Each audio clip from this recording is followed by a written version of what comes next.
start Monday, the winds will be easing. Still quite brisk, though, especially across the south. Many places seeing a drier picture. There'll still be a few patches of rain here and there, but plenty of sunshine across Northern Ireland and Scotland too.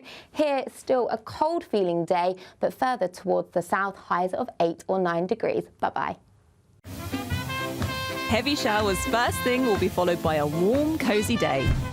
Boxed boilers. Sponsors of weather on GB News. Imagine getting a call to tell you that you've won £50,000 in tax-free cash, our biggest cash prize of the year. Oh my God. That's a big surprise. Oh my God. This is amazing. I'm in shock. That is absolutely fantastic. Thank you.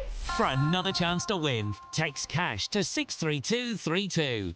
One entry costs £2 plus one standard network rate message. Or text bonus to 63232. 5 entries cost £5 plus one standard network rate message. Go to gbnews.com/win. Entries start from just £2. You can call 0903 681 3232. Calls cost £2 plus your network access charge. Or post your name and number to GB10 PO Box 8690 Derby DE1 9TT. UK only. Entrance must be 18 or over. Lines close at 6 p.m. on the 31st of January. Please check the closing time if listening or watching on demand. Good luck. I'm Christopher Hope. From pop stars to politicians, I'll interview anybody in a pub who's got a political opinion. Join me every Friday on Spotify, Apple Podcasts, YouTube or gbnews.com, or wherever you get your podcasts. This is GB News, the People's Channel. Hi there, I'm Michelle Dewberry and I'm going to take a second to tell you all about my show, Dubes & Co. We start off with the issues of the day. We then bring in both sides of the argument. We get rid of the disrespect. And then you throw me into the mix. And trust me, I'll tell it exactly how it is. And then, of course, the magic ingredient, you at home. We mix it all together and what have we got, in my opinion, the best debate show in town. Monday to Friday, 6 till 7 on GB News, Britain's news channel. It's Patrick Christie's Tonight, and here we do things differently. It's explaining the absolute madness of this, doesn't it? It's explosive. I mean, this is very good. It's lively. 850. Your government sat there, Sean, and it did nothing. It's controversial. And the Middle East has been in turmoil since before I was born. It's everything you need to kickstart your evening. Everyone's had their Weetabix tonight. I love to see it. That's Patrick Christie's Tonight, weeknights from 9 p.m. Only on GB News, the People's Channel, Britain's news channel. In the GB Newsroom, we bring you the news as it happens. With our team of dedicated journalists across the UK, we're ready to keep you up to date with what's happening every half an hour, every single day. Bulletins here on GB News, the People's Channel, Britain's news channel. If you want your news to be straight talking... This is a nightmare for the Conservatives again. Down to earth. It's not just Nottingham where this is happening, is it? And most importantly, honest. Hard-working, middle-class taxpayers, they'll get their book thrown at them. Then catch me, Martin Daubney, Monday to Friday, 3 till 6 p.m. on GB News, Britain's news channel.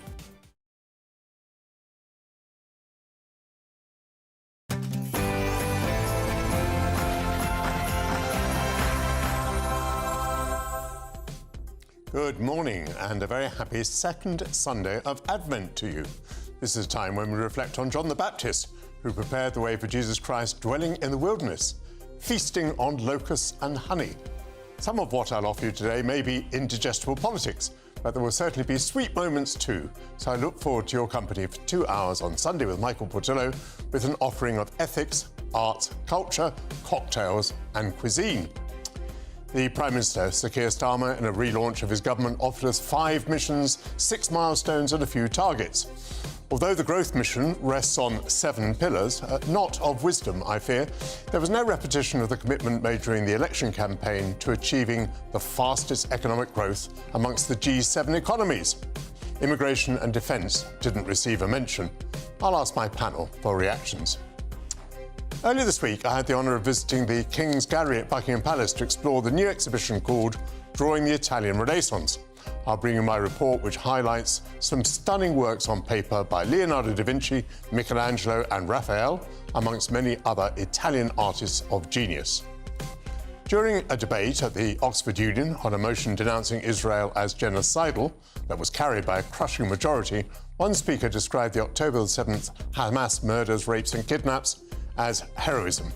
Some dons at the university have now warned that the debate broke the law. Natasha Hausdorff, a lawyer who spoke during the debate, will join me live from Israel. And Stefan Kyriazis will be here to update us on what theatregoers in London's West End can see on their Christmas excursions to the capital. And before all of that, your news headlines with Sam Francis.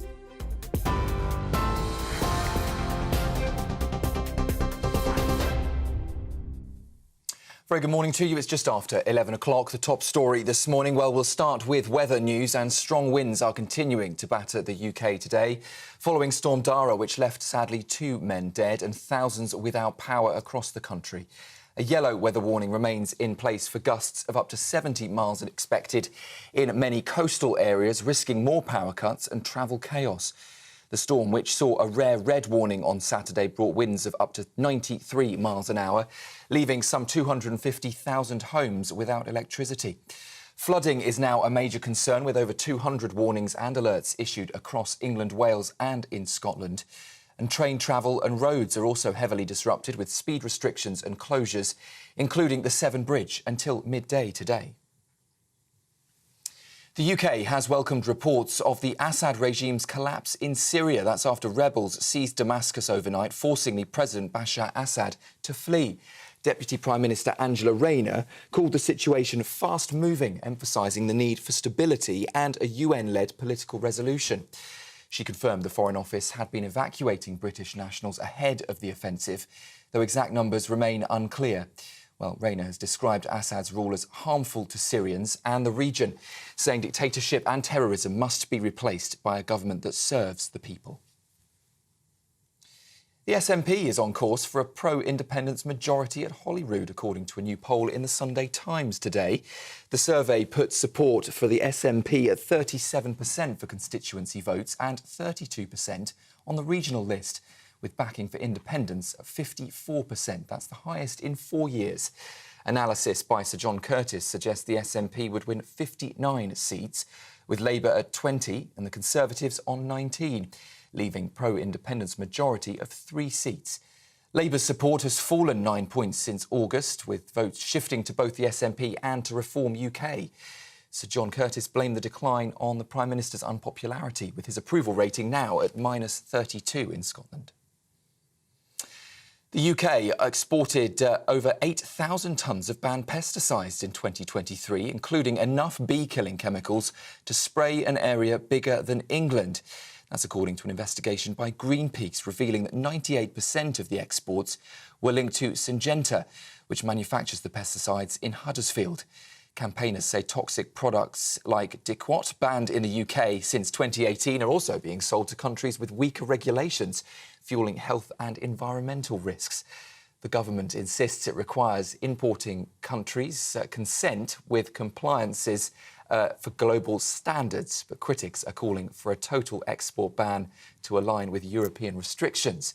More than 1.6 million people have now signed a Greenpeace petition demanding urgent action. And the Prince of Wales has met US President-elect Donald Trump during a ceremony to mark the reopening of the Notre-Dame Cathedral in Paris, 5 years after it was devastated by a fire. Prince William joined world leaders, including the French President and Ukrainian President Volodymyr Zelensky, for the landmark event. Kensington Palace described the Prince's meeting with Trump as warm and friendly, with discussions focusing on the UK-US special relationship. Trump also praised Prince William as a good man, saying he's doing a fantastic job, and shared fond memories of the late Queen Elizabeth, which the Prince is said to have appreciated deeply. Those are the latest headlines for now. I will be back with you in around an hour. Now, though, it's back to Michael. For the very latest GB News direct to your smartphone, sign up to News Alerts by scanning the QR code or go to gbnews.com/alerts.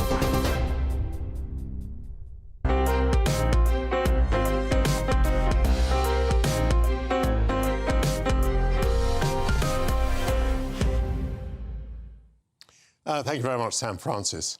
It's 5 months since Labour won the election. According to the polling expert Sir John Curtis, it's difficult to find a government that has slipped as much in the polls as this government has so quickly. And poorly deficient in ideas from a very challenging legacy from the Conservatives. Or is government, the many things that seems to work, is to persuade civil servants to turn up in the office, let alone execute political change as instructed by their political masters. I'm joined by my panel, political commentator Alice Grant, former advisor to Nadeem Zahawi, James Price, and former Labour Minister Bill Rammell. Very good to see you all. James, first of all, you were in government relatively recently.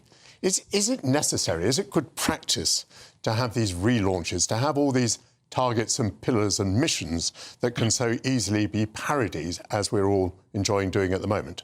It's certainly difficult if you mix up the metaphors, as much has been happening. We've got, 7 pillars, 6 milestones, 5 gold rings, 4 calling birds, 3 French hens, whatever else it may be. And that's complicated. None of them have been promises or pledges, and this is a part of the problem. We tried this in Department for Education, saying, like, we're going to go and publish all of our actual targets with numbers of, how many kids you want to get back in school, how many university places, those kinds of things. Civil servants would come along and say, yeah, but what happens if we don't meet those targets? Well, that's the point. It's there in public now to hold the civil service and the people actually delivering these things to account.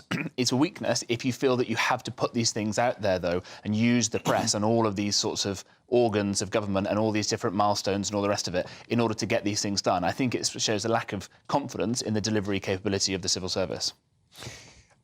Bill, you have publicly expressed a certain amount of disappointment with the way that the first 5 months have gone. Do you think the right way to address that is by this relaunch as we saw it, with this multiplicity of missions and targets? I mean, actually, isn't it simply personality, leadership at the top that is lacking?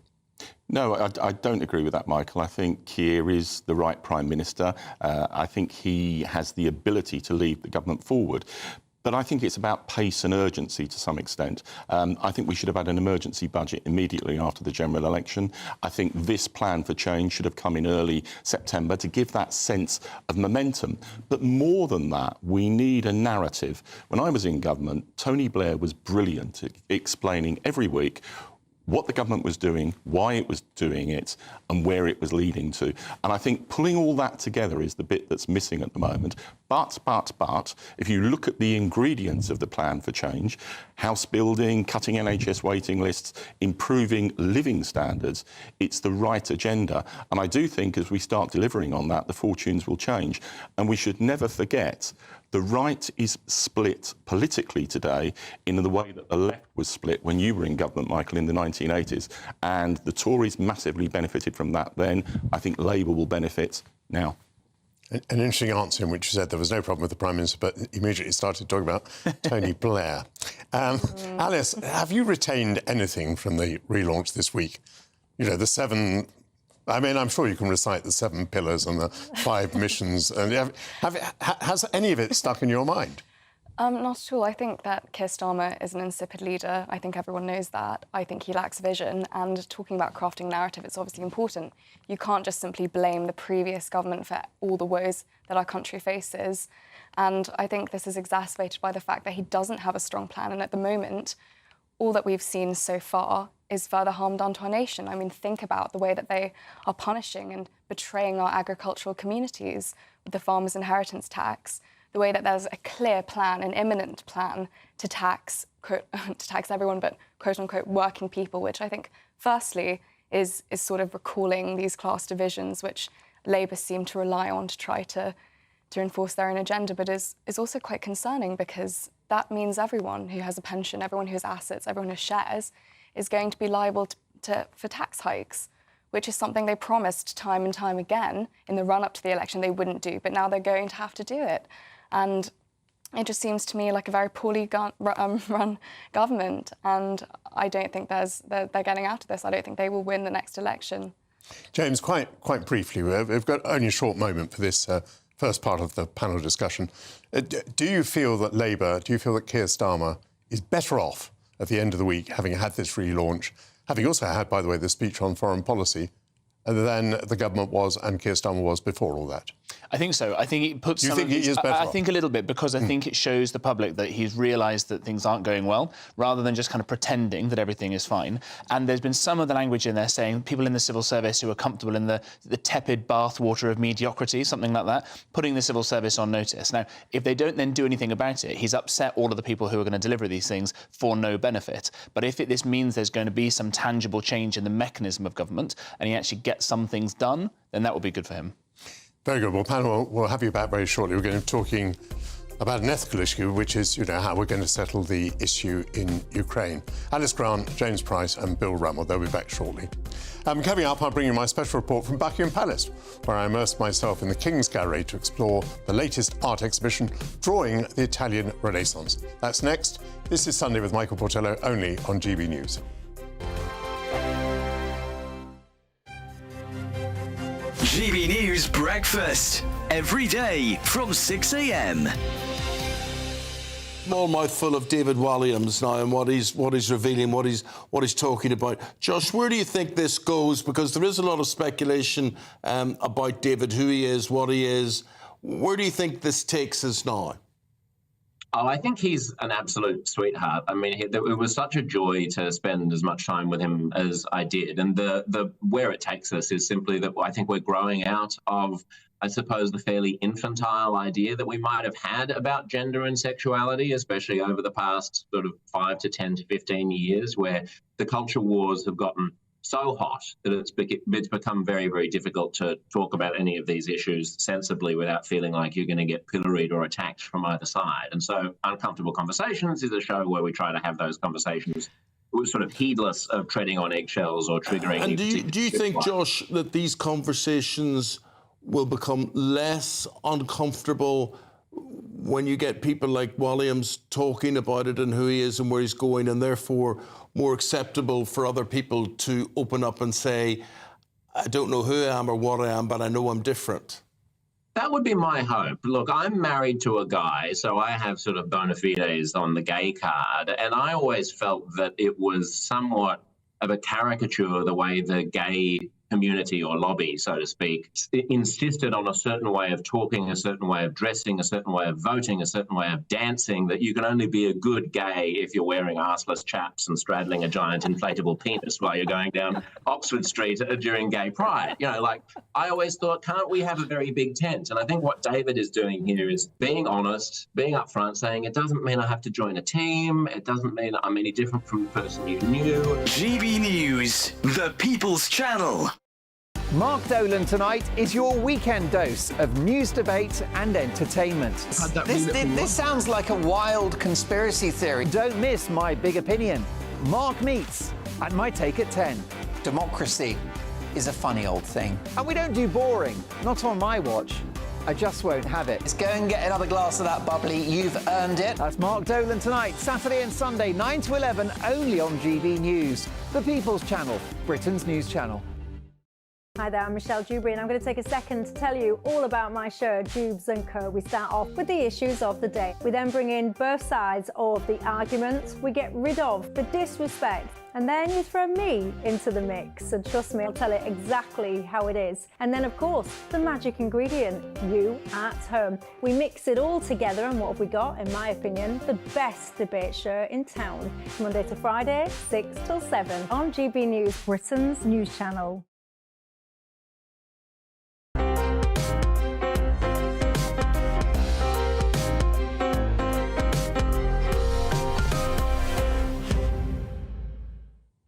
Welcome back to Sunday with Michael Portillo. Earlier this week, I had the privilege of going to Buckingham Palace to visit the King's Gallery. The current exhibition, called Drawing the Italian Renaissance, features around 130 works by over 80 artists, including Leonardo da Vinci, Michelangelo and Raphael. After a brief opportunity to view the artworks, I spoke to the exhibition's curator, Martin Clayton. Britain's royal collection of art is one of the most important and largest in the world. And it's also one of the last great European royal collections to remain intact. And built up over many centuries, it has extraordinary depth. and curators have delved into its riches to produce an exhibition of Italian drawings between 1450 and 1600. There are household names here: Michelangelo, Leonardo da Vinci. Some of the drawings are complete works in themselves. Some are studies for images that would appear in much larger pieces, and some are anatomical studies which enabled these artists to draw the human form in all its perfection.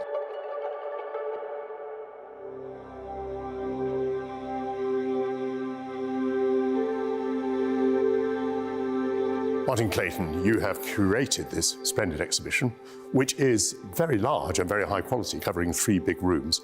So first of all, tell me a little bit about how this magnificent collection was acquired.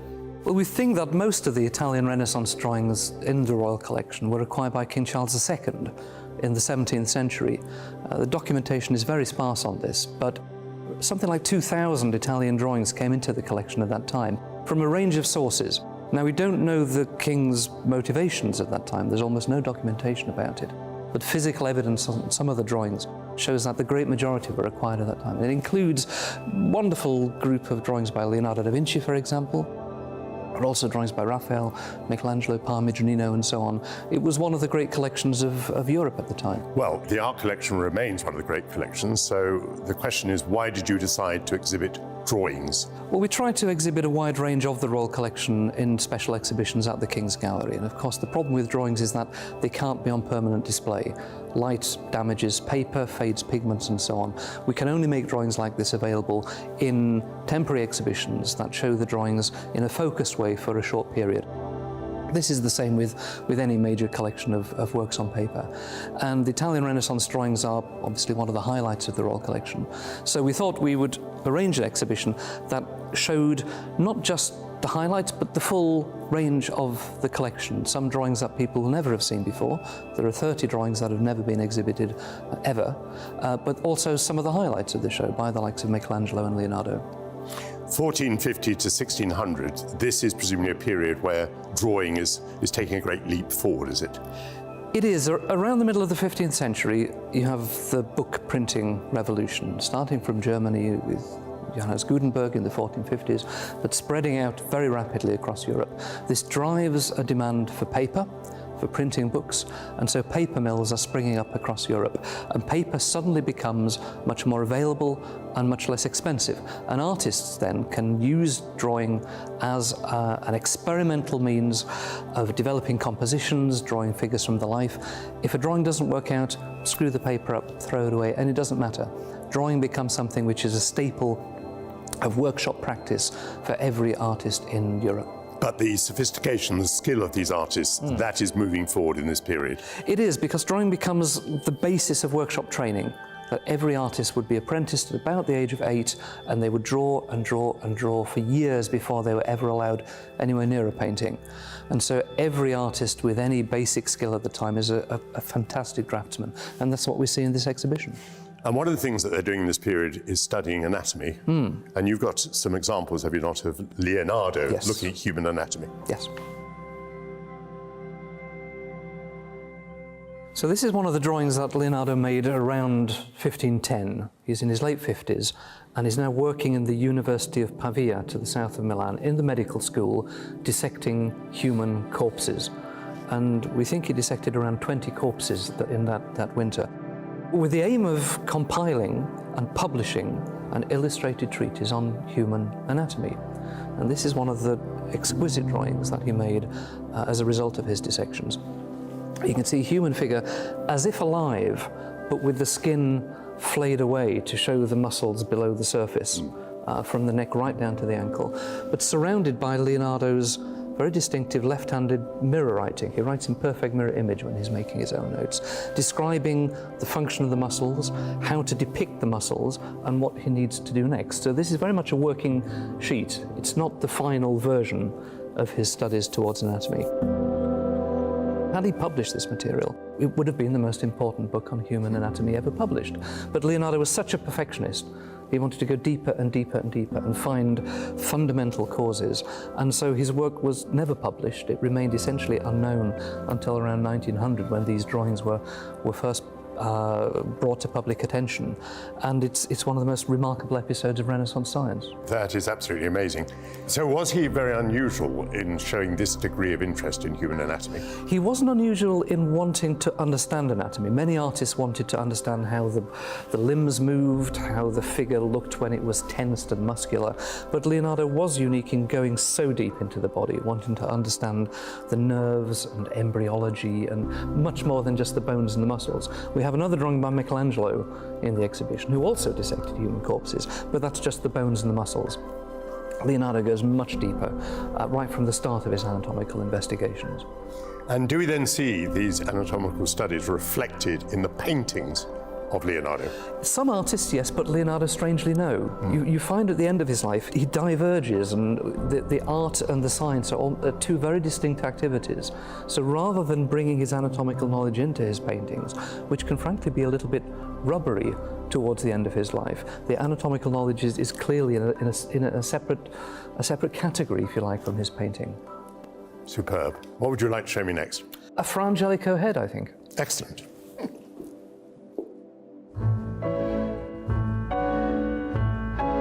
This is the earliest drawing in the exhibition, of around 1450, and it's made by Fra Angelico, the great Florentine painter.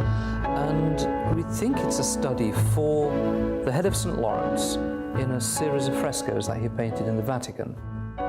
But it's not a direct study for the frescoes. It more seems to be a reference for the likeness of St. Lawrence in those frescoes. And what he seems to have done is to take one of his fellow monks, because Fra Angelico was himself a monk. He's posed him against the light. You see the way in which the light is coming, glancing across the facial features, and made this very careful drawing so that when executing the frescoes, he could refer to this to have a consistent likeness for St. Lawrence. Now, that probably explains why it survives. Now, it may seem an obvious thing to say, but we only have drawings like this if they have survived. And these drawings were not seen at the time as works of art. They were workshop studies. They were as functional as a hammer or a paintbrush, if you like, in the workshop. But the fact that a drawing would survive from 1450 to the present day shows that first it was useful, and it was a work that would have been referred to constantly in the artist's studio, and only later was it valued by collectors as an exemplar of the artist's genius, if you like, the way in which we might think of it today. So a drawing like this, which is in almost perfect condition, has got a history of being valued for different reasons from when it was produced to the present. Is he using coloured paper here? Well, the paper itself is white, but the artist has coated it in this yellowy-brown preparation of ground bone and pigment, because it's a metal point drawing, drawing with a silver stylus on paper. Now, if you draw with a silver stylus on a blank sheet of paper, it just makes a mark, an indentation in the surface. But if you coat it with a preparation of ground bone, which is slightly abrasive, it leaves a trace of the silver, which is almost like a pencil line. They didn't have pencils in the Renaissance. The silver point was the closest equivalent. And the artist was then able to make a metal point drawing, then add white highlights with a brush. This is lead white, liquid lead white. And having a mid-tone, this ochre mid-tone, allows him then to work in both darks and lights against this mid-tone and give this wonderful chiaroscuro effect, this light and dark effect, in a single drawing. I was asking whether this was a period of progress and sophistication and skill, but this is right at the beginning of your period, 1450. And it's hard to imagine greater skill than that. The artist is there already, isn't he? Yes, he was a very experienced artist by this point. Artists had been drawing on tablets and so on, it's reusable wooden tablets that they could scrape down. And it, as you say, it shows that Fra Angelico is well accustomed to making drawings from the life. It's something he must have done for decades by the time he made this drawing. The skill is so evident to us, but it would have been to contemporaries as well, and I think it's one of the reasons why we have the drawing today. I can tell you have a real affection for it. What next on the tour?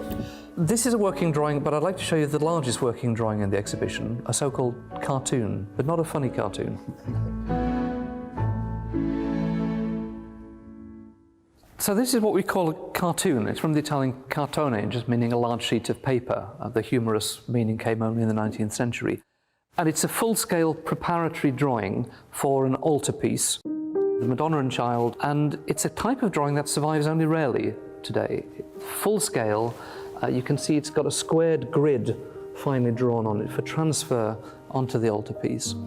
And artists would routinely make drawings of this scale every time they were executing a painting. You work up the design in a small scale, you then draw it big, and then you transfer the full-scale drawing across to the painting. Particularly useful for frescoes, but they also did it for altarpieces, as here. Drawings like this would have been produced in their thousands at the time, but it's a very rare survival because the scale meant they got damaged when they were being used for the transfer process. But also they were often, it seems, sold back to the paper manufacturer to be pulped and recycled, Renaissance recycling. But this seems to have been used as a devotional object in its own right from a very early date.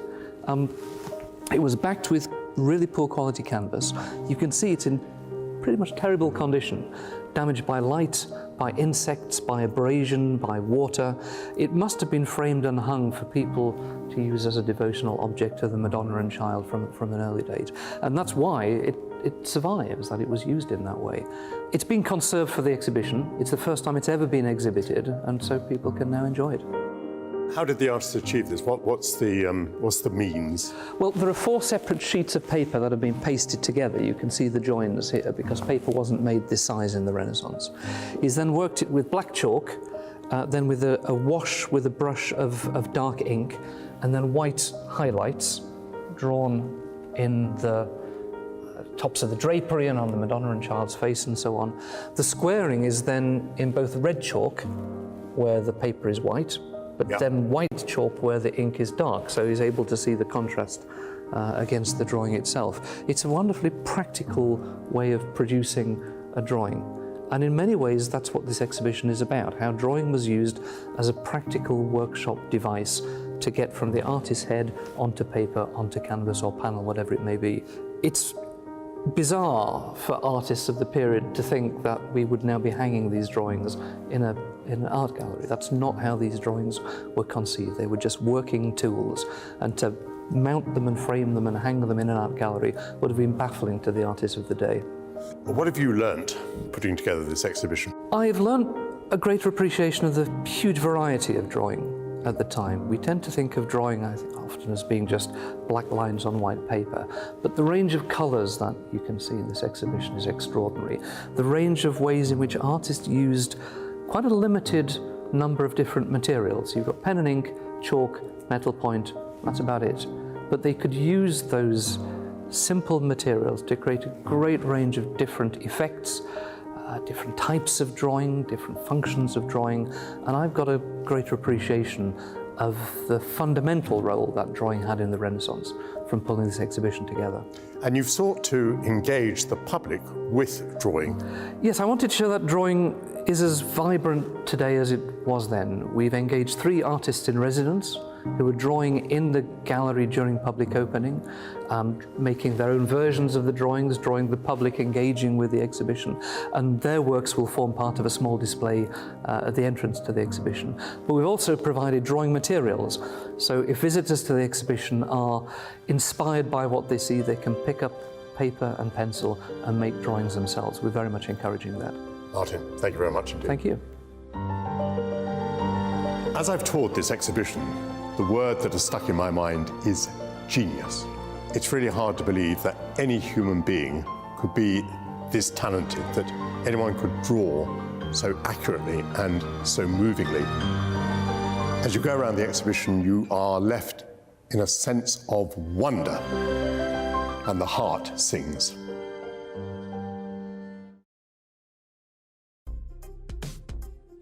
My heartfelt thanks to Martin Clayton, Katrina Gilmore and others at the Royal Collection Trust, which gave us special access to film Drawing the Italian Renaissance, and the exhibition is open until the 9th of March 2025.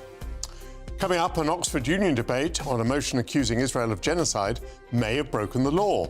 An open letter to William Hague, signed by 300 people, claims that there was inflammatory rhetoric, aggressive behaviour and intimidation. Someone who spoke in the debate, Natasha Hausdorff, joins me next. This is Sunday with Michael Portillo, only on GB News.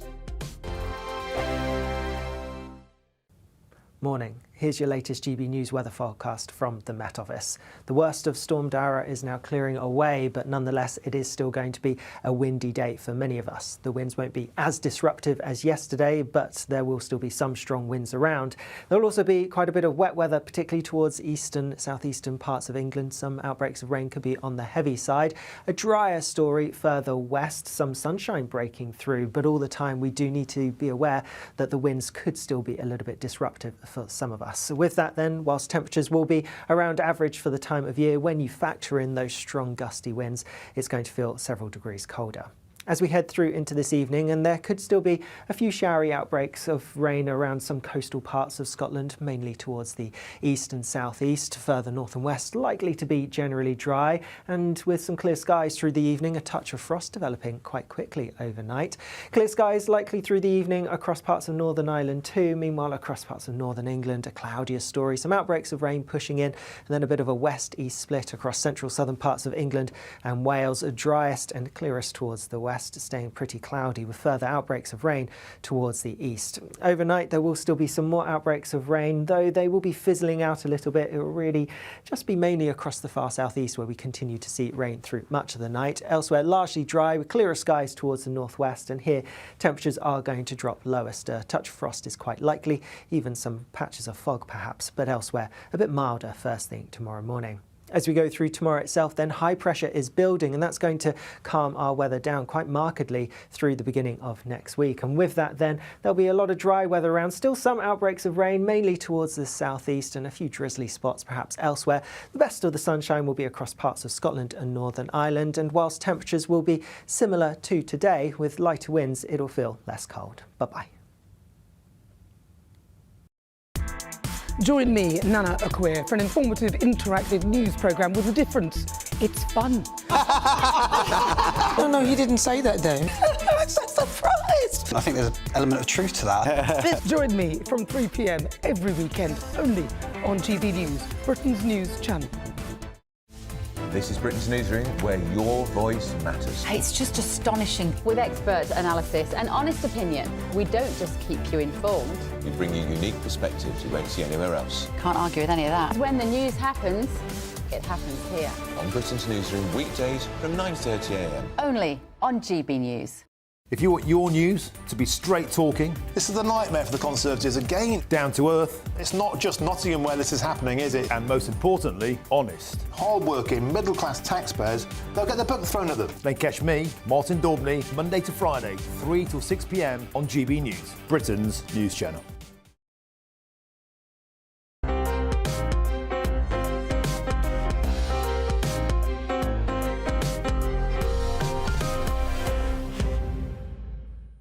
Welcome back to Sunday with Michael Portillo. During a debate at the Oxford Union on a motion accusing Israel of genocide, which was carried by a crushing majority, one speaker described the October the 7th attacks by Hamas as heroism. Some dons at the university have now warned that the debate may have broken the law. The union has released a statement saying that it does not endorse the views of any of the speakers, adding that the union has an unwavering commitment to free speech. Was that principle upheld during the debate? My next guest, a lawyer who's been often on GB News, spoke in that debate, but is now in Israel, from where she joins me now. Natasha Hausdorff, welcome to the programme. Good morning, Michael. Always good to be with you. Thank you. May I ask you, first of all, about the atmosphere of the debate? Were the principles of free speech upheld during the debate?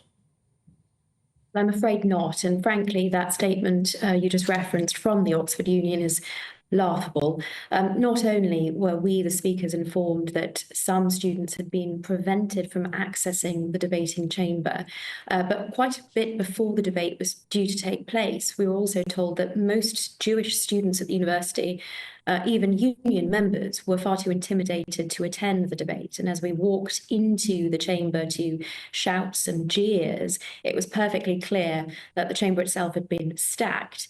I'm minded to say, with supporters of Hamas. And that became clear throughout the debate in terms of the abuse that my fellow speakers were subject to, in terms of the heckling and interruptions. So I have to say the crushing defeat that you've described was in no way a surprise.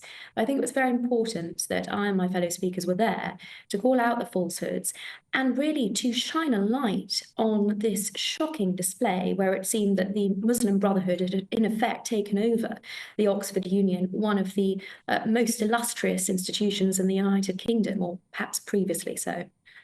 You were told that Jewish students had not gone because they felt intimidated. Do you have any evidence for that? Have anecdotally, have people told you they wished they could have been there, but they felt they could not attend? Well, I can tell you that I and my fellow speakers for the opposition in this debate had sought to arrange a pre-debate event with the Oxford Israel Society. The leaders of that society were very enthusiastic because they thought that this may encourage otherwise intimidated students to at least come to this event before the debate itself.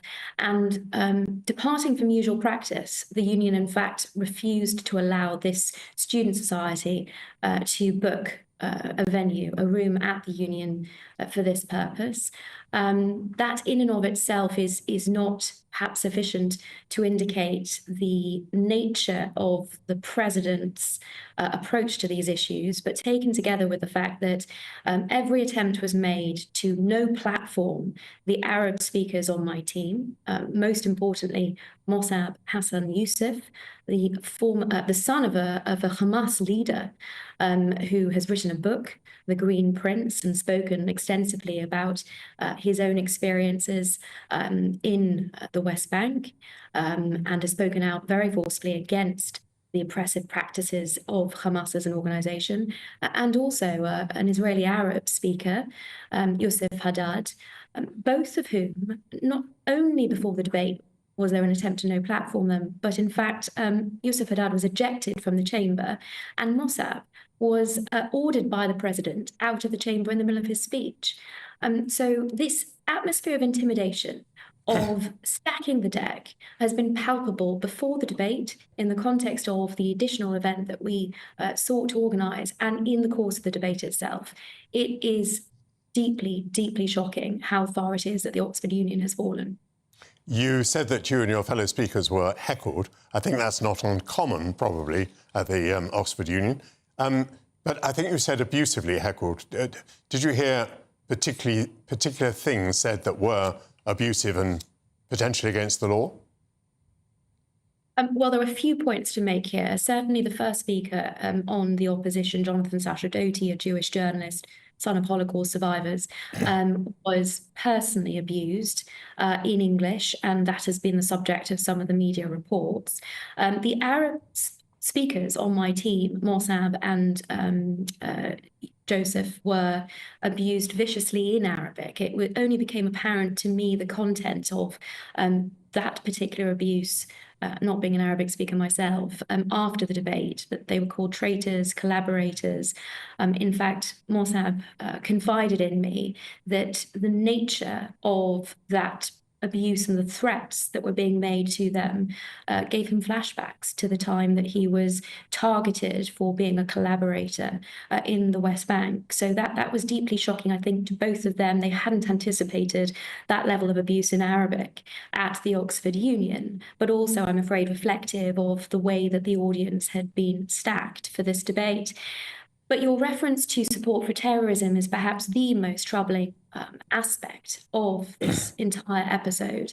I did highlight in my speech that the comments by Miko Peled calling the 7th of October heroic, the brutal, vicious, barbaric rape, slaughter, torture, kidnap of Jews and others on the 7th of October, that is what that individual referred to as heroic. That in and of itself I highlighted as a breach, an offence under Article 12(1)A of the Terrorism Act 2000. I do understand from media reports now that the police and counter-terrorism in particular have been looking into this. But when this was raised, not just by myself, but also by my fellow speaker, Jonathan Sasha-Doty, as an offence, and when Jonathan invited the president to call the police into the chamber who were stationed outside for security purposes, he declined. as another form, essentially, of enabling across this university term, unfortunately, the Oxford Union has seen a succession of anti-Semitic hate preachers that have been spreading misinformation as a direct result of this particular president of the union and his desire to make this term essentially one in which support for terror seems to reign at the Oxford Union. Natasha, if you were invited to go back and speak again at the Oxford Union, would you? Absolutely. I know that there are many speakers who, when invited to participate in this disgusting affair, declined on principle, not least because the motion itself was particularly offensive. But I think it's extremely important that people like myself are prepared to go into those despicable situations, call out the falsehoods, and stand up for those that don't feel able to attend, and particularly in this case, the Jewish students who were too intimidated to attend. Without our presence there, I don't know if the general public would have been fully informed as to what has transpired, not least because the videos that the Oxford Union have so far put up on their YouTube channel have been censored, so that the full extent of the abuse, the heckling, the threats made in Arabic have been excised from that video evidence, and deeply, deeply disturbingly and shockingly, the speech by Mossab Hassan Youssef has not been put up at all. In fact, a separate audio recording of that been put up outside of the union in its stead. It does seem that the desire by the Oxford Union to no platform to silence these Arab speakers in particular, speaking up for Israel, would otherwise have been successful, because it simply doesn't fit with their identity politics when Arabs are speaking up against the misinformation, against the hatred, the Jew hate in particular, and against the falsehoods that have been otherwise being spread, not just at Oxford, but I'm afraid to say at universities around the world, about the state of Israel. Natasha Hausdorff, thank you very much for being with us today. My pleasure. And coming up, we'll delve into this week's West End wonders as Stefan Kyriazis joins us once more. Good Afternoon Britain isn't just about us. The wonderful thing about this programme is it's about everyone watching. It's an interactive programme. Well, there absolutely is something to see here, and we're going to be talking about it more. Whether it's breaking royal news, Will, please bring us up to date. Or indeed a particularly punchy speech in the House of Commons. Very, very curious. We bring it to you live, and then we bring you live reaction as well. That's Good Afternoon Britain, weekdays from midday. Only on GB News, the People's Channel, Britain's news channel. I'm Christopher Hope. This is GB News, Britain's election channel. This is GB News, Britain's news channel. Now we're joined now by Sophia Viraji, the co-founder of the Azealia Foundation, which was created due to the tragic passing of her 8-month-old daughter to leukemia. The foundation is doing some incredible work for children's cancer. Yeah, some really incredible stuff. They've just launched a PhD even, where they're funding young doctors to specialise in childhood cancer, as, get this, I wasn't aware of this, it's one of the most underfunded areas in the NHS. So not many sectors choose to go down that route, unfortunately. The charity, the foundation, have donated over £1 million worth of equipment to hospitals as well, and we're delighted to welcome Sophia. You've turned a tragedy and grief into triumph, I guess, and something so inspiring. Just tell us about that. Do you recognise that in yourself and the work you're doing?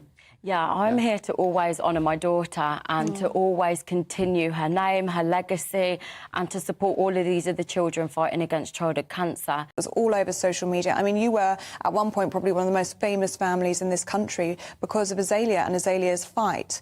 When you look back now at that time, does it give you comfort that you had so many people behind you? Absolutely.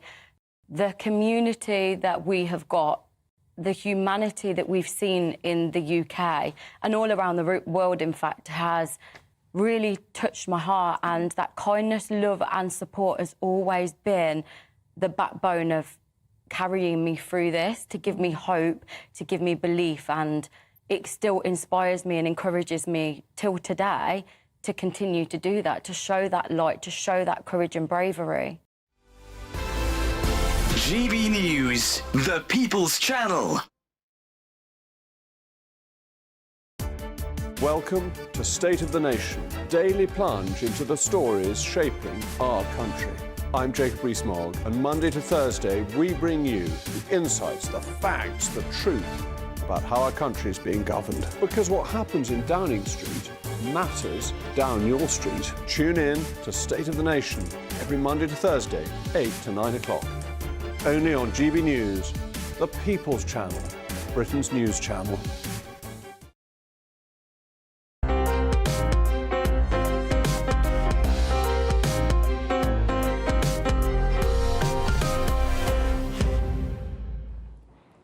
Welcome back to Sunday with Michael Portillo. Stefan Kyriasis has had a busy week at the theatre and he joins me now to tell me what's on during the festive season. Oh, yes, he does. No panto just yet. That's all still coming up. What we've got first is it's actually almost the equivalent of panto. It's a very, very, very camp, colourful stage musical version of The Devil Wears Prada. So that's the very famous film that had Anne Hathaway, Emily Blunt, and extraordinarily Meryl Streep. And it was based on Lauren Weisberger's, I think her actual account was called The Devil Wears Prada. And so when she was the PA to this terrifying boss, which apparently was secretly modelled on you, I believe, Michael. I think not. I think not. It was modelled on Anna Wintour at American Vogue. And they've turned it into this big frothy musical with music by Elton John. And first of all, just to get us a little bit in the mood, we've got a clip trailer to kind of show you the wonderful craziness of it all.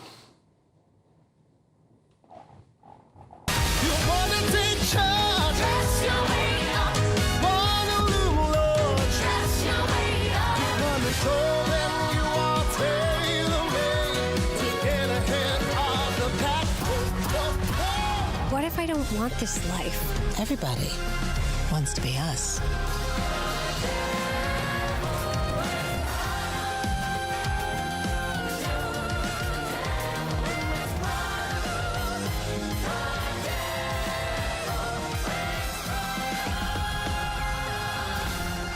That's all.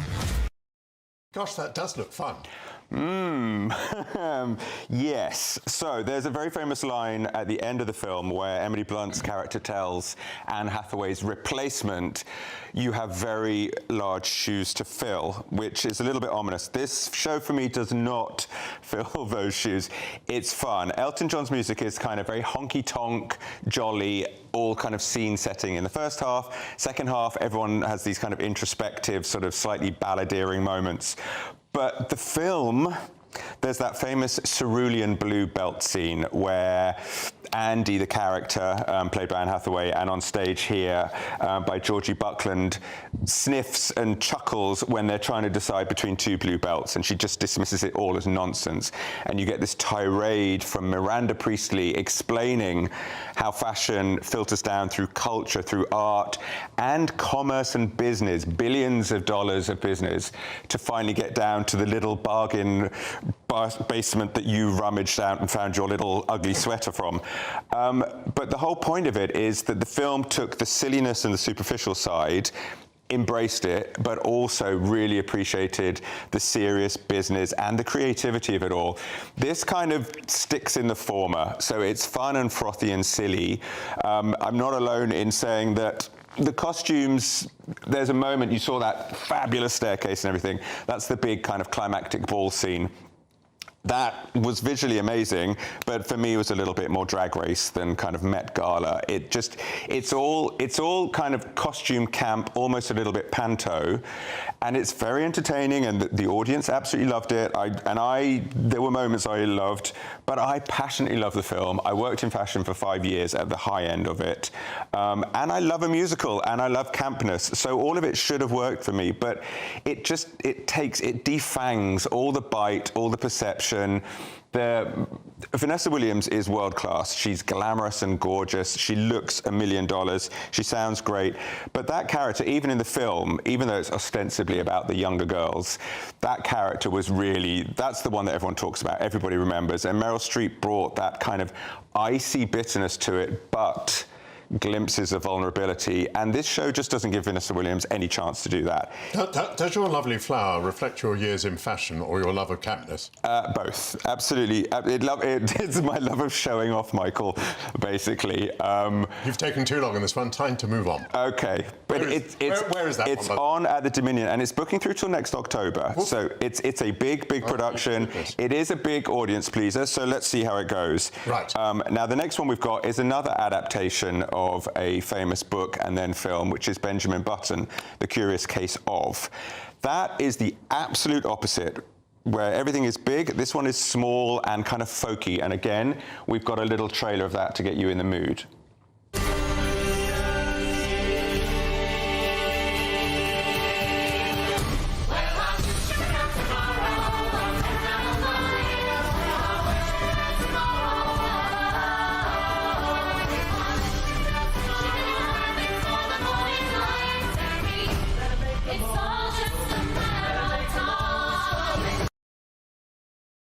To 5 stars. Yes, including from me. It's gorgeous, it's beautiful, it does the absolute opposite. It makes something intimate, moving, absolutely achingly beautiful, heartbreaking. The music is gorgeous. It takes the basic story of a man born and he's 70, ages backwards, and it's the tragedy of he can only somewhere meet in the middle with the girl that he loves more than anything.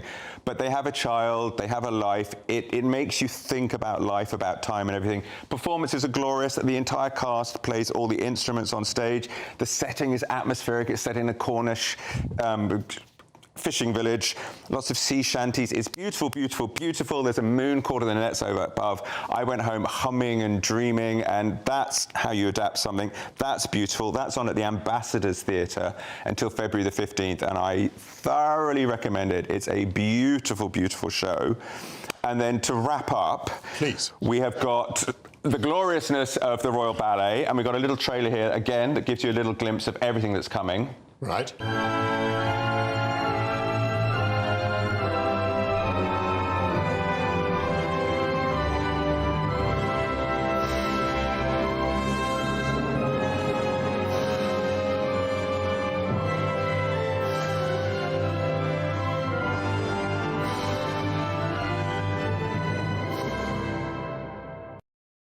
So, in cinemas, beautiful. Go to the cinema to see the ballet. It's incredible. It's on this huge screen. You get the best seat in the house. You can see absolutely everything. So, Cinderella is on stage at the moment. That's a beautiful it was a production from last year. Incredible cutting-edge technology, projections, LED screens, stunning sets, costumes by Alexandra Byrne, who's an Oscar winner. It's the classic Frederick Ashton fairy tale story. It's beautiful. That is live in cinemas on Tuesday. It's a live broadcast. Yes. And then repeats from Sunday. Swan Lake that you saw, Swan Lake there is from February, and also the Nutcracker is in cinemas from December the 17th. But the Cinderella at the Royal Opera House is beautiful, sumptuous. The costumes are absolutely stunning. Marinella Nunez, who you saw there, is exquisite as Cinderella. She comes down this infinity staircase on point, as I know you and I both do here. It's beautiful, it's glorious, but please go to the cinemas and see it. Very, very good. Stunning stuff. Stefan, sorry to cut you short. Stefan Kyriazis. That concludes the first hour of Sunday with Michael Portillo. Please rejoin me at noon as my panel discusses the justice or injustice of a deal to end the war in Ukraine. We'll ponder the latest news on the political crisis playing out in France, plus a special 2-part instalment of my Taste of Britain feature. I'll be sampling some festive cocktails, perfect for the festive season, and I'll be talking to Tom Shepherd about his culinary story. Join me again.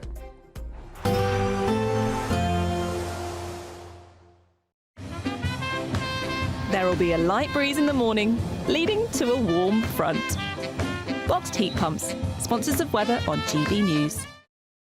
Hello, welcome to your GB News weather update from the Met Office. Storm Dara will be clearing its way southeastwards with the winds slowly easing before higher pressure builds as we start the new week. So this is Storm Dara clearing its way southeastwards, but you can see still we hold on to a real squeeze in the isobars, indicating a very windy day to come. There is a yellow weather warning in force for winds, gusts 35, 45 miles per hour, perhaps 60 along the exposed coast. And it's a damp day across eastern parts with outbreaks of rain. Could turn quite heavy at times. Further towards the west slow, though that's where we'll see some sunny spells developing, but a cold feeling day for all of us, especially when exposed to that northeasterly wind. So as we go through Sunday evening and into the overnight period, clear skies are further towards the west of Scotland. There will be a few showers around across the south and east. Across Northern Ireland, temperatures will quickly fall away underneath the clear skies and the lighter winds. But further towards the east, especially across central parts of England and towards the southeast, a damp evening to come with outbreaks of rain that could be on the heavy side. So as we go through Sunday evening and overnight, clouds spilling further towards the southwest with showers, especially across the southeast. But for most of us, actually, it will be a largely drier night with clear skies, especially across Northern Ireland and Scotland. And here temperatures quickly falling away, so we'll wake up to a touch of frost on Monday morning, further towards the south, lows of 6 or 7. So as we start Monday, the winds will be easing, still quite brisk though, especially across the south. Many places seeing a drier picture. There'll still be a few patches of rain here and there, but plenty of sunshine across Northern Ireland and Scotland too. Here, still a cold feeling day, but further towards the south, highs of 8 or 9 degrees. Bye-bye. Even though we'll see a cloudy start, it'll be a bright outlook for the rest of the day. Boxed Solar, sponsors of weather on GB News. It's our festive treat to you. Your chance to win an incredible £50,000 in tax-free cash. Our biggest ever Great British giveaway. What would you spend £50,000 on in the coming year? Spectacular holidays, a brand new car, home improvements? Or maybe you'd just like to save it for a special occasion?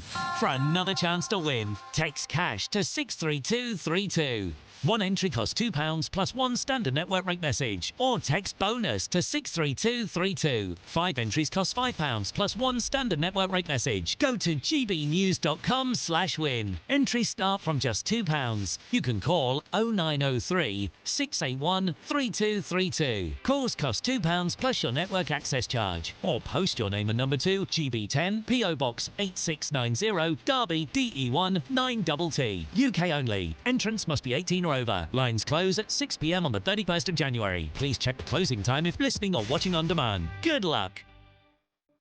Why go out on a Friday night when Friday night comes straight to your home? Talking about? Join me and my A-team of top pundits. Chemistry tonight is electric. As we tackle the big stories of the day with wit, insight and fearless energy.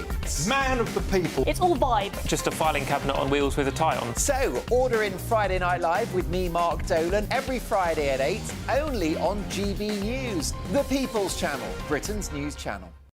It's Patrick Christie's Tonight, and here we do things differently. It's explaining the absolute madness of this, doesn't it? It's explosive. I mean, this is very good. It's lively. 850. Your government sat there, Sean, and it did nothing. It's controversial. And the Middle East has been in turmoil since before I was born. It's everything you need to kickstart your evening. Everyone's had their Weetabix tonight. I love to see it. That's Patrick Christie's Tonight, weeknights from 9 p.m.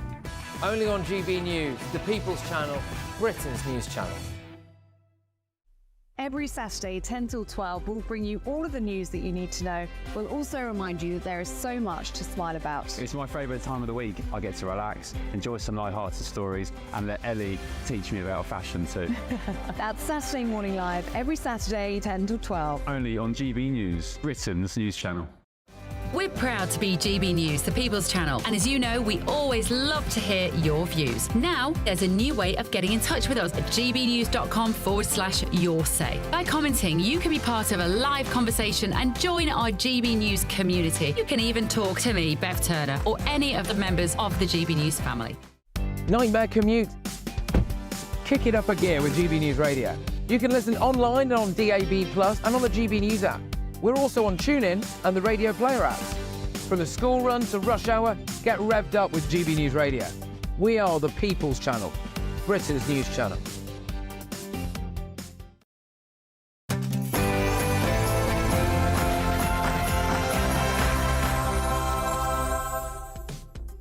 Good afternoon. Pray, dear madam, another glass. It is Christmas time. It will do you no harm. Such was the jolly Yuletide conversation of William Makepeace Thackeray. I may not be able to reach you through the screen with a glass of wine or even a cocktail, dear viewers, but I can offer you another hour of Sunday with Michael Portillo for more discussion on arts, food, politics and ethics. Sir Keir Starmer has spoken of securing for Ukrainians a just and lasting peace on their own terms that guarantees their security, independence and right to choose their future. Well, how is such a thing possible? And what are the consequences of an unjust peace dictated by the great powers, as the dismemberment of Czechoslovakia was dictated by Neville Chamberlain? My panel will deliberate. There's political turmoil on the continent as Prime Minister Michel Barnier was ousted in a parliamentary vote as France's Prime Minister. Meanwhile, President Emmanuel Macron has been welcoming the world to Paris as the Cathedral of Notre-Dame reopens. Can the French president also rise from the ashes? I'll be speaking to the former French diplomat François-Joseph Chicane to find out whether the bell tolls for La Belle France. And later this hour, I'll bring you a special Taste of Britain double bill. I'll be sampling some cocktails and mocktails brought to us by an award-winning Bengali restaurant, and I'll also meet former Great British Menu contestant and Michelin star chef Tom Shepherd. And before all of that, your latest news headlines with Sam Francis.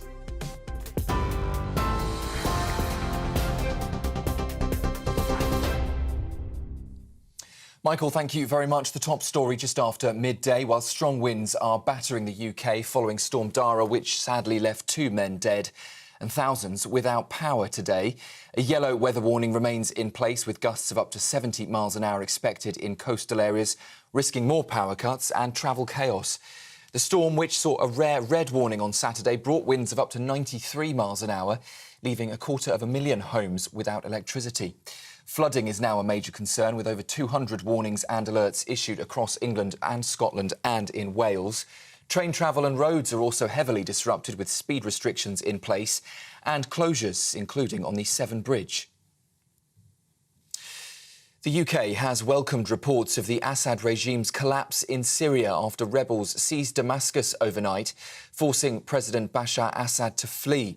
The Deputy Prime Minister, Angela Rayner, has called the situation fast-moving, emphasising the need for stability and a UN-led political resolution. She has confirmed this morning that the Foreign Office had previously been evacuating British nationals ahead of the offensive in Syria, though exact numbers of those evacuated remain unclear. Well, Angela Rayner describes Assad's rule as harmful to Syrians and the region, saying dictatorship and terrorism must be replaced by a government that serves the people. Let's bring you some breaking news from Scotland this afternoon. The leader of Edinburgh City Council has reportedly been suspended by the Labour Party. That's after claims he sent inappropriate sexual messages to various Ukrainian refugees, including, we understand, through a dating app. Police say they're now investigating a report of Cammy Day's behaviour made through the council's whistleblowing service in Edinburgh. Opposition leaders, including from the SNP, are now calling for his immediate resignation, describing the allegations as beyond shocking. The leader of the Scottish Labour, Anna Sarwar, says the claims are deeply distressing and insists the party has acted swiftly when alerted on Saturday. Well, Mr Day has denied that he's had any contact from police and hasn't yet commented on those allegations. In London, a march against anti-Semitism is taking place this afternoon, with demonstrators gathering outside the High Court. The route will pass through Westminster and Whitehall, ending with a rally at Parliament Square. It follows a reported quadrupling of anti-Semitic hate crimes over the past year, making Jewish people the UK's most targeted minority faith group. The rise is linked to the Hamas attacks on Israel in October and subsequent strikes on Gaza. The Scottish National Party is on course for a pro-independence majority at Holyrood. That's according to a new poll in the Sunday Times today. That survey puts support for the SNP at 37% for constituency votes and 32% on the regional list, with backing for independence now standing at 54%. That is the highest in 4 years. Analysis by Sir John Curtis suggests the SNP would win 59 seats, with Labour at 20, while the Tories would come in at 19, leaving a pro-independence majority of 3 seats. Labour's support, though, has fallen 9 points since August, with votes shifting to both the SNP and Reform UK. Sir John Curtis has blamed that decline on the Prime Minister's unpopularity, with his approval rating now standing at -32. Well, an update on the latest developments in New York, where police have now released 2 new images in the hunt for a gunman who shot dead the United Healthcare Chief Executive Brian Thompson this week in what is believed to have been a targeted assassination. The suspect, seen wearing a hood and face mask, fled on a bike after that killing, leaving behind a backpack containing, we understand, a Monopoly board and designer jacket. Investigators say they're also examining bullet casings marked with the words deny, defend and depose, potentially linking the attack to critics of private health insurance. The FBI has put up a $50,000 reward as the killer is thought to have escaped the state, possibly to Atlanta. New York Mayor Eric Adams insists the net is tightening, though, with cutting-edge facial recognition leading that manhunt. And the Prince of Wales has met US President-elect Donald Trump during a ceremony to mark the reopening of the Notre-Dame Cathedral in Paris 5 years after it was devastated by fire. Prince William joined world leaders, including the French president and Ukrainian president, for the landmark event yesterday. Kensington Palace have described the Prince meeting with Trump as warm and friendly, with discussions focusing on the UK and US special relationship and other global issues. Trump also praised Prince William as a good man, doing a fantastic job, he said. Those are the latest headlines for now. I will be back with you in half an hour. Now, though, it's back to Michael. For the very latest GB News direct to your smartphone, sign up to News Alerts by scanning the QR code or go to gbnews.com/alerts.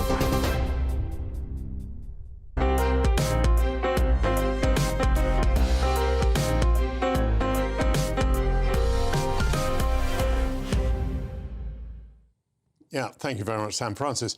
President-elect Donald Trump met Ukrainian President Vladimir Zelensky in Paris yesterday. Sir Keir Starmer, in a foreign policy speech, said, quote, "I would encourage everyone to stop and think for a moment about what it would mean to us, to our continent, to the world, if Russia wins. What would it mean for our values, for democracy, commerce and liberty?" And then he went on to say, "We must continue to back Ukraine and do what it takes to support their self-defence for as long as it takes, to put Ukraine in the strongest possible position for negotiations so that they can secure a just and lasting peace on their terms that guarantees their security, independence and the right to choose their future." Well, does it seem likely that the West will go on supporting Ukraine for as long as it takes?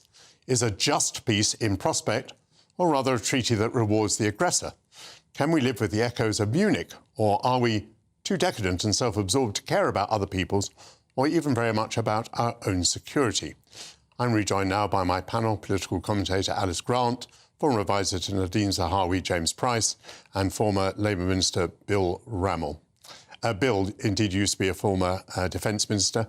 There's not going to be a just peace, is there? Well, I desperately hope that there is. I think Keir was absolutely right to underline our steadfast support for Ukraine.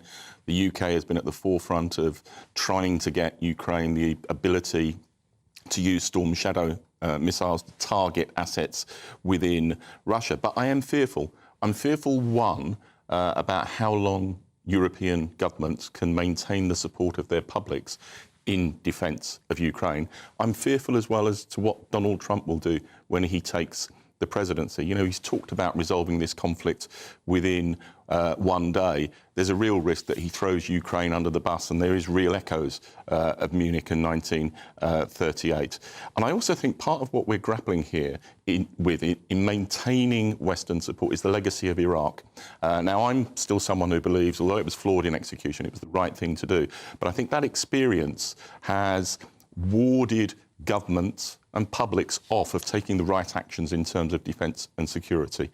But we've got to keep at this, and I think when Trump does take over, we've got to use every ounce of diplomacy to persuade him that precipitously pulling the rug from Ukraine could be his Afghanistan, and he knows all too well how damaging that was for Joe Biden, and continue to support Ukraine to get the just settlement that I think they need. But Bill, I wonder why the Prime Minister doesn't talk about, the art of the possible. I mean, painting it as a just war where they make their own determination of their future. I mean, no. Their future is being determined very largely by the fact that they were invaded. And now we're dealing with what is possible, taking account of that invasion. Wouldn't it be better to be a little more frank with the British public? Well, we may ultimately be heading for a negotiated settlement, but in the interests of Ukraine, Ukraine needs the strongest possible support before those talks and negotiations take place so that they can get the best deal possible. And that's why I think we're right to continue to support them militarily and diplomatically until we get to that juncture. James, on the other hand, one now hears Ukrainian voices saying, we'd rather live with a smaller Ukraine that was at peace and had security than with a large Ukraine, parts of which we've lost. We've lost militarily, but we've also lost popular support. I mean, maybe it wasn't there to begin with. Maybe the place has been repopulated, drained of Ukrainians, filled with Russians. A lot has changed during the course of this war. So should we try to be, as it were, more Ukrainian than the Ukrainians? Well, you talk about a just war, and those sorts of ideas are wonderful. A just peace. A just peace. A just war and a just peace as well. But you can go further back. I think that's sort of a St. Augustinian take. Go back several centuries before that to Thucydides, who talks about the idea that the strong do what they can and the weak suffer what they must. And that kind of realist take in foreign policy is what I think is going to happen, as you say. Those kinds of areas that we're talking about in the eastern parts of Ukraine, they haven't been at war for 2 years. They've been at war for 10 years. And Russian little green men, as they've been called, partisans, have been funded and supported in those areas for a long time. Since the main Russian military has moved in, as you've said, lots of people have been moved away. More pro-Russian people have been moved in. So even if they were to be reabsorbed by a Ukrainian military victory, you're going to see parts of those populations who actually aren't very happy with that settlement. And if therefore we're going to have to get some kind of peace, because war will not be supported by the West, and materiel and arms and military things like bullets, even that kind of stuff, isn't going to be forthcoming anymore. You've got to try and make the best of a bad situation. And if you can get a ceasefire, get some kind of peace, even if it means losing some of these areas, and then the West comes in and bolsters the rest of Ukraine to stop Putin coming back ever again, I think that's probably the best scenario we can hope for right now. But I ask you also to think of the first paragraph of Keir Starmer that we quoted today, where he was saying, I want you all to think what happens if Russia wins. What is the impact on diplomacy, on commerce, and etc. I mean, we're left with that, aren't we? I mean, even if we botch a peace and even if we recognise what's happened, we are left with the consequences of Russia winning. Yeah, and that's a terrible thing, and we should have done a lot more to get our other European allies to help themselves, first of all, and then Ukraine, for a long time when we saw these things coming. We saw what happened in Crimea, we saw what happened in Georgia, we've seen actually the Russian activity in Syria that's helped prolong the conflict there in so many ways. And people are so scared, and Bill says this about what Donald Trump might do coming back in again, but there were no wars in Trump's time. And when he says he's going to finish this straight away, he has met Zelensky just this past day in Notre-Dame, as we've seen. He's made several tweets saying about Russia not being the good guys and these kinds of things. If we can get to a point where we have Europe rearming itself, I think that'd be wonderful. I don't think Donald Trump is the biggest bad guy in this whole scenario. Obviously, Putin is the biggest bad guy, but look to someone like Angela Merkel, who stopped Ukraine from having any accession talks into NATO at a time when we could have armed them and made it clear that Russia would never be able to succeed. And it was Germany who said at the start of this recent round of the war that whilst Britain and America were sending huge amounts of money and support, the Germans initially offered 5,000 helmets and nothing more. Now, they've stepped up since, but that kind of European weakness in general, and the fact that they've not been spending nearly enough money on their NATO contributions, is a big part of the weakness on our continent. And with America looking towards China and the other conflicts it's going to be facing in the coming years and decades, it should be Europeans who step up and take a bigger fight in this. Alice, am I perhaps being too pessimistic and too sensitive? I mean, just bring the news up to date. Russia has just suffered a stunning defeat in Syria. Iran has just suffered a stunning defeat in Syria. Iran is being defeated across the map thanks to the activities of Israel. So perhaps if one looks at the balance between, the good guys and the bad guys, those who believe in Western values and those who believe in something else, perhaps if you take all the bits of the map together, it's not as bad as I was saying. I think talking about good guys and bad guys, about Western values of democracy and freedom versus the other, I think is actually a dramatic simplification of what's going on geopolitically. I personally feel very strongly about, of course, diplomatically and publicly on the international stage, that Britain should be obviously advocating for justice and peace where that's necessary. But militarily, to me, it's ludicrous to think that we are this, incredible nation who can police global peace, like perhaps that has been in our cultural conscience for many decades. I don't think that's true. Our own military is in dire need of funding. We can barely defend ourselves, and yet we're supposed to be bankrolling foreign wars across Europe? Absolutely not. That's not, I don't think, the place we are in right now. I do agree that we should be supportive of those countries who need it in ways that we can be, that are rational and that are within our capabilities financially, firstly, and economically.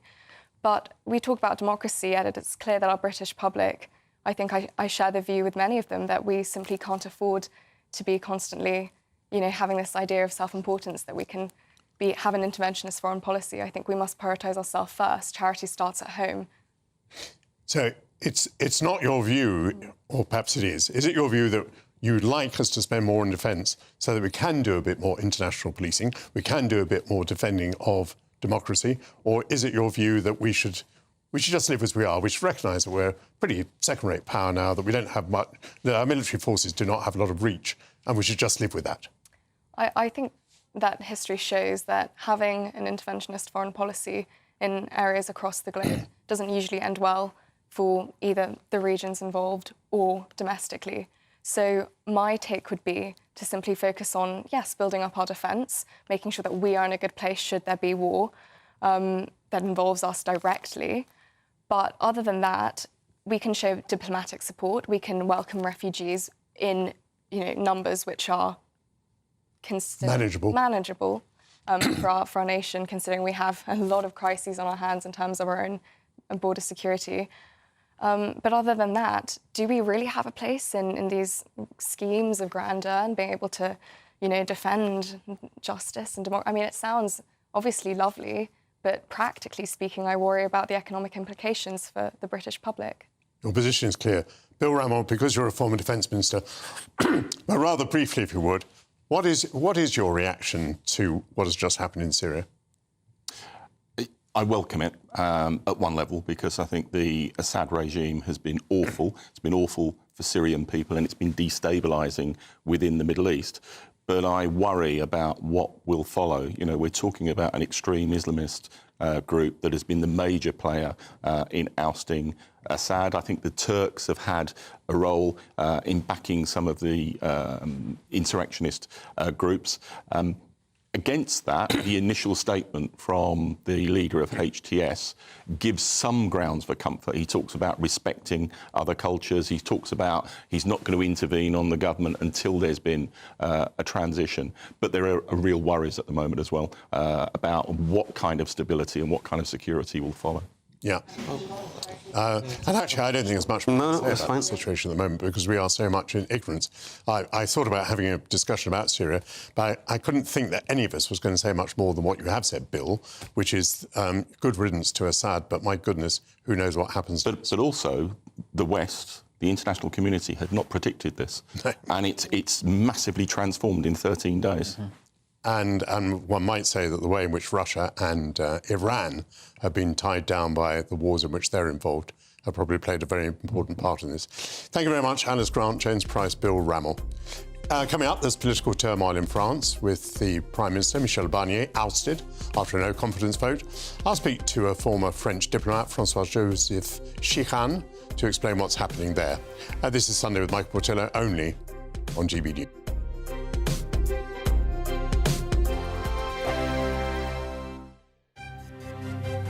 GB News Breakfast, every day from 6 a.m. Go on, Eamon. Go on, Eamon. What does Eamon mean? I mean, I must admit, I never liked my name, ever. And then I realised that it's made me more individual because there are no other Eamons about. So therefore I can go by, whereas no one would know Isabel. She's Isabel Webster. She'd have to a penny. It's all real means something like light or But I was named after the TV presenter. My mother was in hospital, couldn't think of a name, and the TV presenter, Eamon Andrews, popped up on the television, and she said, "Oh, he's got hair like my Eamon." And she called me Eamon after him. Oh, lovely. Oh, that may have determined what I ended up doing. My mum said if I was a boy, I would have been called Marius. Marius? Which I think is quite a weird choice. It is a Marius weird Webster. one. I'm forever grateful. Whatever you call a child, however weird or strange, whatever, the child becomes that name. So Over half of us judge people instantly on their name. So we make assumptions on people based on their name. I'm not sure I do, but I mean, you mentioning you changing your name from an African name to a more anglicised name. No doubt about that. So there's no doubt about that. Like, you know, if I'm on the blower, I sound like a London boy. Yeah. But I turn up as Keezy. Boy, mate, you don't belong around Yeah, here. yeah, yeah. That was what it was like 50 years ago. You know, now, I mean, and like even today. So sometimes today, like, I'll get some speaking engagements and I will wear my traditional wear because, you know, I've accepted Keezy and my African heritage. And then the abuse you get on social media, you're not British, call yourself English, mate. No. You know, and you get all sorts of lyrics. So a name, when a name says your ancestry is from another part of the country, part of the world, it can be detrimental. GB News, the People's Channel. I'm Christopher Hope. From pop stars to politicians, I'll interview anybody in a pub who's got a political opinion. Join me every Friday on Spotify, Apple Podcasts, YouTube or gbnews.com, or wherever you get your podcasts. This is GB News, the People's Channel. This is Britain's newsroom, where your voice matters. It's just astonishing. With expert analysis and honest opinion, we don't just keep you informed. We bring you unique perspectives you won't see anywhere else. Can't argue with any of that. When the news happens, it happens here. On Britain's newsroom, weekdays from 9:30 a.m. Only on GB News. If you want your news to be straight talking... This is a nightmare for the Conservatives again. Down to earth. It's not just Nottingham where this is happening, is it? And most importantly, honest. Hard-working, middle-class taxpayers, they'll get the book thrown at them. Then catch me, Martin Daubney, Monday to Friday, 3 till 6 p.m. on GB News, Britain's news channel.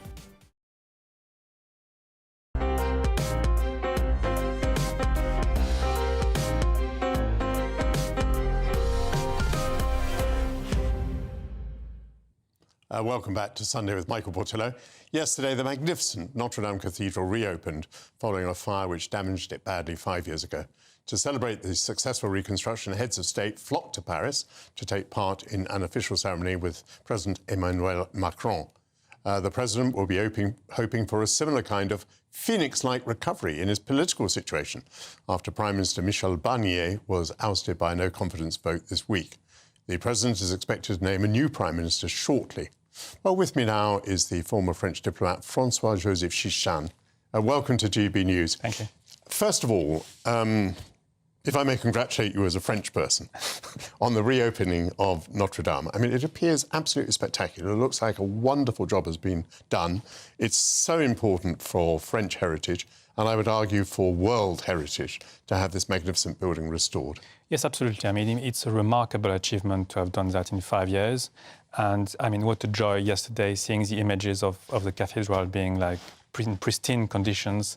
I think every French people remember where they were when this tragedy happened 5 years ago. So today is really, really important for the French people as a matter of national pride, really. And also the fact that it was rebuilt in its original condition, because there were a debate, I don't know if you remember, at the very beginning about doing something more modern or something like that. But no, they've gone, and I think that it was right to go back to the original architecture. And the result is absolutely stunning. So, and it was a great ceremony yesterday. And as you say, it's not just important for the French, it's also important for the world.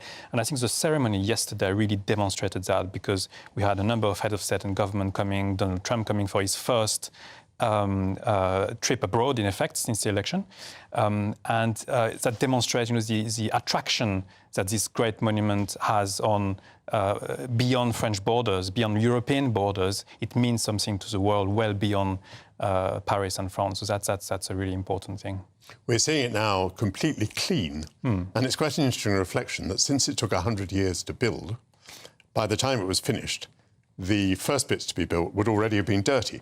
So we are probably the first generation ever to have seen it in this pristine condition. Yes, it's extraordinary, and it's credit to President Macron for setting that was a political decision, to set that timeline of 5 years, which is a really, really fast timeline for reconstruction. And of course, that's the contribution of all of the craftsmen and all of the specialist people. We had to rediscover some of the skills to rebuild all of that. So that was quite important. But yes, 5 years is an impressive achievement to have done that beautiful result, I think. However, it probably won't give the president much of a respite because he badly needs a prime minister. So just to recap, many people think this situation is of the president's own making. Because he called parliamentary elections, they resulted in a three-way split inside the parliament, therefore that no prime minister can achieve a majority. There's a budget that needs to be passed. What are the hopes of making progress, do you think? It's going to be very difficult, and there is no obvious choice that will deliver, for Prime Minister, that will deliver stability in the next few months. So the president has a very tough job to do. However, what I would say is he's back in the driving seat because he's the one who is going to appoint the new prime minister. So yes, it's in a situation of his own making. In a sense, he's partly responsible for the current deadlock, but he is now in charge of choosing the next prime minister. Again, he doesn't have a lot of options. None of them are satisfactory. So the question really is, I think, this situation can only be resolved with a new election. But the Constitution prevents a new election before 12 months since the last election, so that will only happen in July next year at the earliest. Between now and then, the question is what can any government achieve? And I don't think they can achieve much. So what we are going to see in the next few months in France is continuous parliamentary deadlock. In a similar way, I must say, as what you've known in this country, I think, over the Brexit situation in Parliament, where you had months and months, if not years, of parliamentary deadlock. We are in quite a similar situation in France at the moment. There is no clear, obvious answer to the current crisis, to the current deadlock. The only answer really is to have an election, but that cannot happen before the summer of next year. Interestingly, we went through a phase where we had fixed parliaments. And as one of the results of what went on in that period, we moved away again from fixed parliaments because I think actually it's quite an important flexibility in the system. If nothing else can be done, you can have another election, although another election might produce the same result. Is the president in any danger of not being able to fulfil his full term? I don't think so. I think he's very safe, actually, because there is nothing, in the Constitution that links the current political deadlock to a potential resignation from him. If he resigns, it would be a political decision. So there are a few people who have said he should resign because he is partly responsible of the current situation. But I suspect he's going to resist that. As long as he can survive until the next parliamentary election next summer, he's going to be fine. But if he's unable to call an election at the summer, then pressure is going to start building up on him having to resign. But again, if he survives the next few months until the summer, then calls another parliamentary election, he will be fine for the rest of his term. Provided it produces a better result, as it were. And meanwhile, not being able to get the budget through and so on, France is already finding that its interest rates are higher than those in Germany. There's a margin being charged now for the instability in France. Yeah. And by the way, it's not particularly good for any of us that there's instability in Germany and France. Absolutely. When we face situations like Ukraine and Syria. The instability in France, is it getting to the French people? Are they worried about what's going to happen to their economy and their place in the world? Yes, I think they are very worried. And we can see that there is an economic slowdown at the moment with a number of industry closing down. Unemployment rate is scheduled to rise in the next few months. And you mentioned the key issue here is really the sort of medium to long-term trajectory of French public finances and the cost of the debt. And that is, Barnier in his budget had a package of measures, fiscal measures, budget measures, spending restrictions that would at least have started to address that situation. Now, this budget is out of the way now, so we won't have these measures. So there won't be a shutdown of the French state as we could see in the US, but the longer term question concerns about the sustainability of French public finance is going to remain. Well, thank you very much indeed, François-Joseph Chichon. Thank you for coming on GB News. Hope to see you again. Thank you very much. During Advent, as we count down to Christmas Day, we're hearing from church ministers across the country.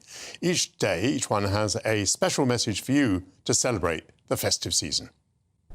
The GB News Advent Calendar, Day 8.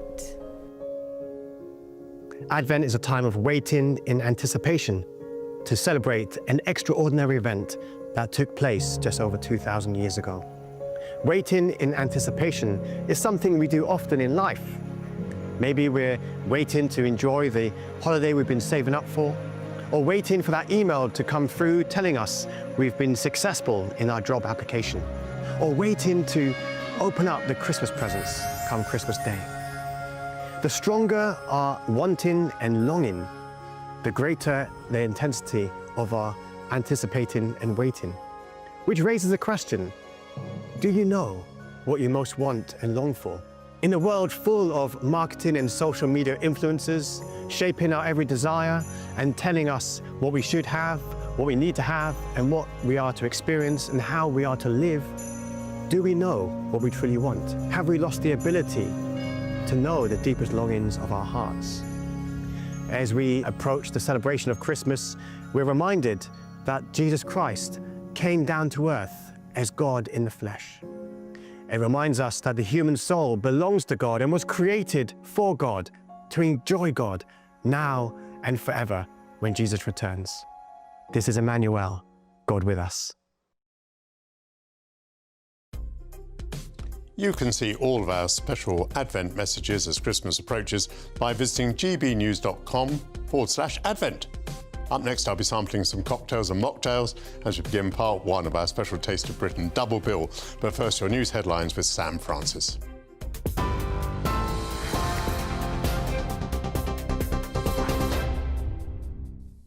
Very good afternoon to you. It is 32 minutes past 12. Well, weather continues to stand at the top of the news agenda this afternoon, as strong winds are battering the UK following Storm Dara, which sadly left 2 men dead and thousands without power. A yellow weather warning remains in place, with gusts of up to 70 miles an hour hitting some coastal areas, risking more power cuts and travel chaos. The storm, which saw a rare red warning on Saturday, brought winds of up to 93 miles an hour, leaving 250,000 homes without electricity. Flooding, though, is now a major concern, with over 200 warnings and alerts issued across England, Wales and Scotland. Train travel and roads are also heavily disrupted, with speed restrictions and closures, including the Severn Bridge until midday. The UK has welcomed reports of the Assad regime's collapse in Syria after rebels seized Damascus overnight, forcing the president, Bashar Assad, to flee. Deputy Prime Minister Angela Rayner has called the situation fast-moving, emphasising the need for stability and a UN-led political resolution. She confirmed the Foreign Office had been evacuating British nationals ahead of the offensive, though the exact number of evacuated citizens remains unclear. Angela Rayner has described Assad's rule as harmful to Syrians and the region, saying dictatorship and terrorism must be replaced by a government that serves its people. The leader of Edinburgh City Council has been suspended by the Labour Party after claims he sent inappropriate sexual messages to Ukrainian refugees, including through a dating app. Police are now investigating a report of Cammy Day's behaviour made through the council's whistleblowing service. Opposition leaders, including from the SNP, are now calling for his immediate resignation, describing the allegations as beyond shocking. The leader of Scottish Labour, Anas Sarwar, says the claims are deeply distressing and insists the party has acted swiftly when it was alerted on Saturday. Mr Day, who denies any contact from police so far, has not commented on the allegations. And a march against anti-Semitism is taking place in London this afternoon, with demonstrators gathering outside the High Court. The route will pass through Westminster and Whitehall, ending with a rally at Parliament Square. It follows a reported quadrupling of anti-Semitic hate crimes over the past year, making Jewish people the UK's most targeted minority faith group. The rise is linked to Hamas attacks on Israel in October and subsequent strikes on Gaza. Those are the latest GB News headlines for now. Michael will be straight back with you after this very quick break. For the very latest GB News direct to your smartphone, sign up to News Alerts by scanning the QR code or go to gbnews.com/alerts.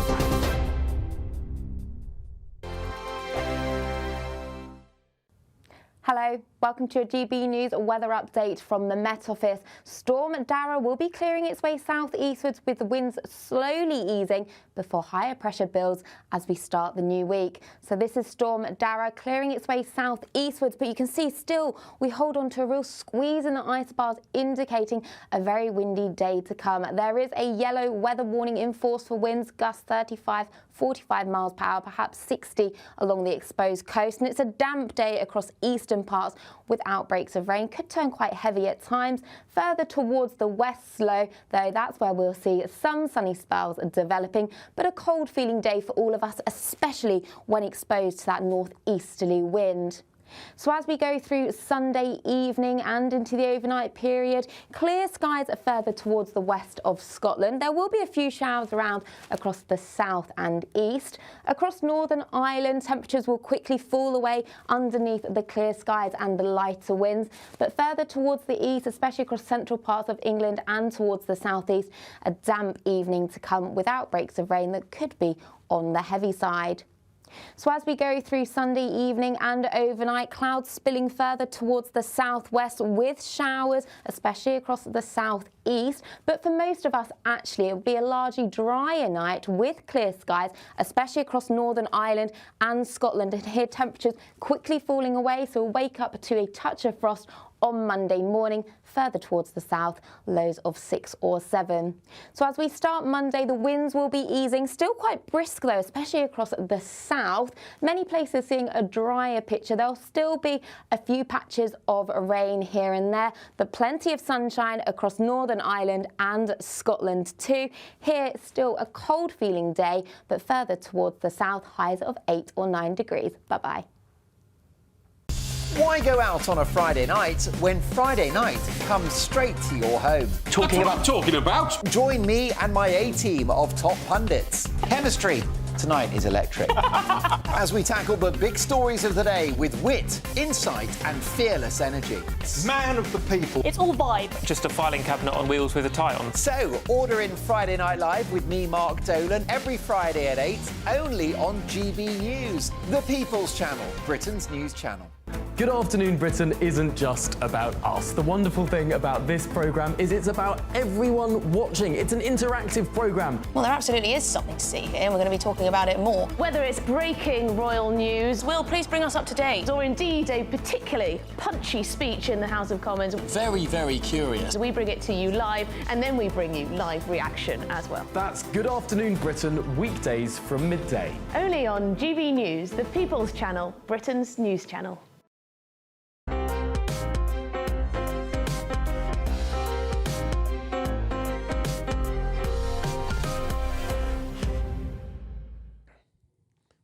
Welcome back to Sunday with Michael Portillo. Bromon is an award-winning Bengali restaurant located near Stansted. The restaurant has gone from strength to strength and last year developed its own artisanal Fol gin. Joining me now to sample some cocktails, he's busily cutting limes at the moment, made with his very own gin, cocktails and mocktails, Kareem Ullah. Kareem, stop cutting limes for a minute and say hello. Lovely to meet you. Let me see. We've got a very blunt knife, which is what has made life more difficult for you. Yes. First of all, tell me a little bit about the restaurant. Are you near Stansted Airport? We are very close, to, about literally 10 minutes drive from the airport itself. And what's the cuisine? Very much Bangladeshi stroke Bengali. So Bangladeshi stroke Eastern Indian. So Bengal wide, if you like. Lovely. Now, I'm a bit of a sceptic. Why have you needed to invent a gin? I just make do with the big brand gins. You know, I've never seen the need to invent a new gin. Why have you invented a new gin?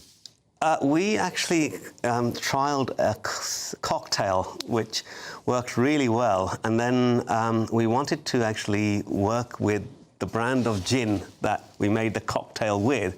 Unfortunately, we didn't get any kind of feedback or reply from them, and then we thought maybe we could make a gin ourselves, and we actually already knew a distillery in Chelmsford, and we asked them if they could make a gin for us.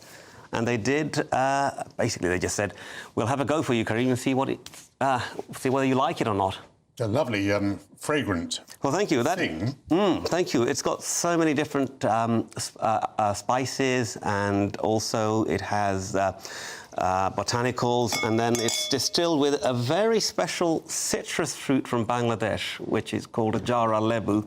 And this is only grown in one region in Bangladesh. Oh, it's distilled from that. Great. Yes, it's... OK, I put a little gin in there, and I'll put a little ice in. You can put as much as you like. What would you like to... I mean, obviously, this is going to be a cocktail, not a mocktail at the moment. What would you like to mix up in there? This we just simply mix up with a ginger ale from France, which actually is infused with chili. So it's a very unique ginger ale, and you will notice... Please try it a little bit. You're really challenging me now. Yeah. Let me put a bit of lime in there if I can. Yeah, after all your labours. Yes, I might as well. Sorry, I haven't got a very sharp knife with me. Yeah. But this one will do. Right, let's try this. Pop that in there. There we go. Thank you very much. I'll try that. So I'd say you're really pushing me to my limits. Because I have basic gins off the shelf, the household names everybody knows about, and I drink them with tonic. And there are only 2 brands of tonic that I'm aware of. Oh, yes. Yes, that's quite nice. Thank you. Did you say it had a touch of ginger? Is that what you said? Ginger ale, yes. So the ginger ale infused with chili. With chili? Yes. So this is a pretty unique ginger ale because it's the only one we know which is actually infused with chili. Indeed, indeed, indeed. And it's French. It is French, And it's called pimento. It is. Which obviously implies the chili. That's right. OK, so you're also going to offer me a mocktail. Yes, absolutely. So what do we mix a mocktail with?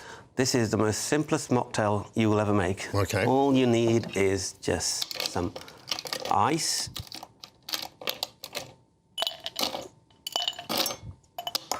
So sorry about that. No, right, sorry about and then we just put some fruit in here. Very nice. And then all we do is just simply pour some ginger ale in there. You're keen on your ginger, aren't you? Oh, yes. It's become my favourite, if you like, carbonated drink. OK, so there's no alcohol in here whatsoever. There is none. Oh, yes. That's very, very pleasant drinking. Thank you very much. A very easygoing drink, isn't it? It is, and one thing we have noticed in our restaurant is that we always offer everyone a little aperitif at the beginning, and children we offer this. Oh, yes. And they like it so much that they end up eating the fruit after. They feel they're part of things then? Oh, yes. We try and make sure that they are, here, or come to our restaurant for an experience. You've got another screw-top bottle there. What do you make with that? This one, we make another signature cocktail. So this one... A cocktail? Yes. So this one... one... you need the gin again, do you? Yes. So let me oblige with the gin. Thank you. This one doesn't need any garnish, thankfully, because it's very simple. This is our gin, and this is actually a sparkling tea. Sparkling? Yes, made with Darjeeling tea. So this just goes in there like this. Where would you acquire a sparkling tea? Is that going to be in a Bangladeshi shop, do you think? I'm not sure if it is, actually. This one is available online through different online channels. And I think that it's available in some of the retailers, like some of the, if you like, Fortnum & Mason and places like that. I brought it close to my microphone so that people can hear. Because I think a cocktail is almost as much about the sound as it is about the taste. Oh, yes. And, of course, unfortunately, which the viewers can't experience, is the actual fragrance. That goes very nicely indeed. Oh, thank you. No, you've done a good job. Thank you very much. Tell me more about the restaurant. How long have you had it? We opened the restaurant in March 2020. We had to close it within 11 days. Oh, you poor thing. I mean, that is appalling. How did you survive?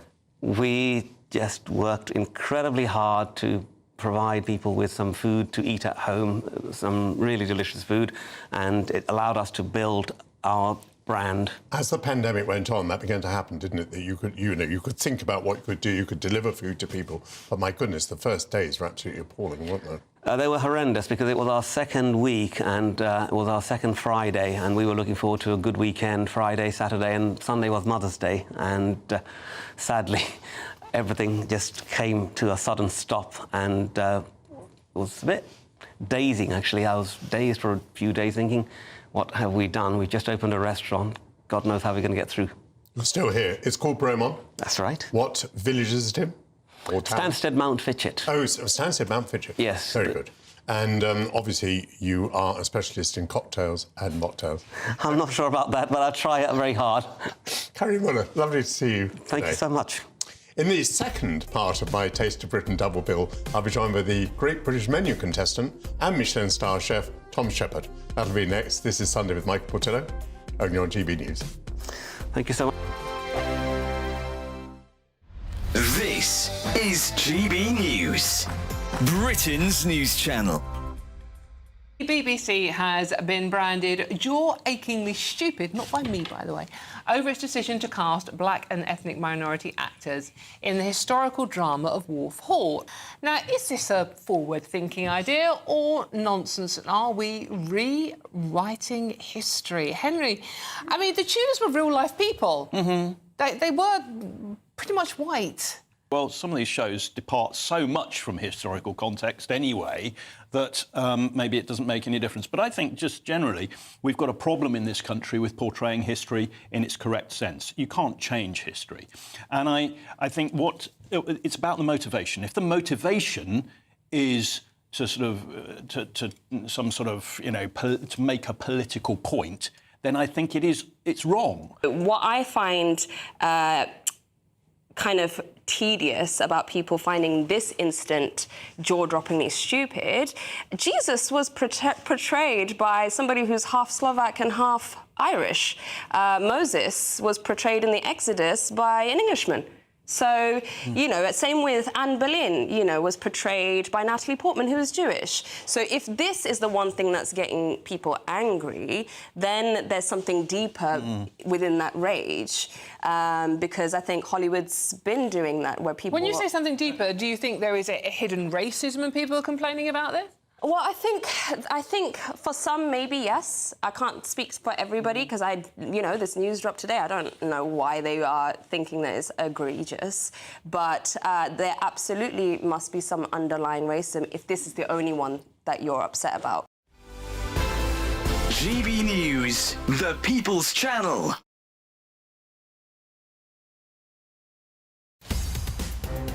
In the GB newsroom, we bring you the news as it happens. With our team of dedicated journalists across the UK, we're ready to keep you up to date with what's happening every half an hour, every single day.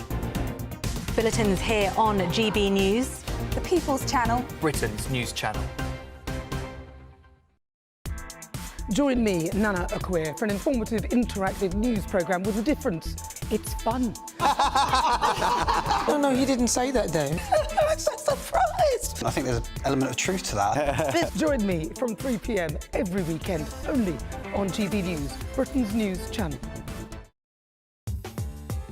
I'm Christopher Hope. From pop stars to politicians, I'll interview anybody in a pub who's got a political opinion. Join me every Friday on Spotify, Apple Podcasts, YouTube or gbnews.com, or wherever you get your podcasts. This is GB News, the People's Channel.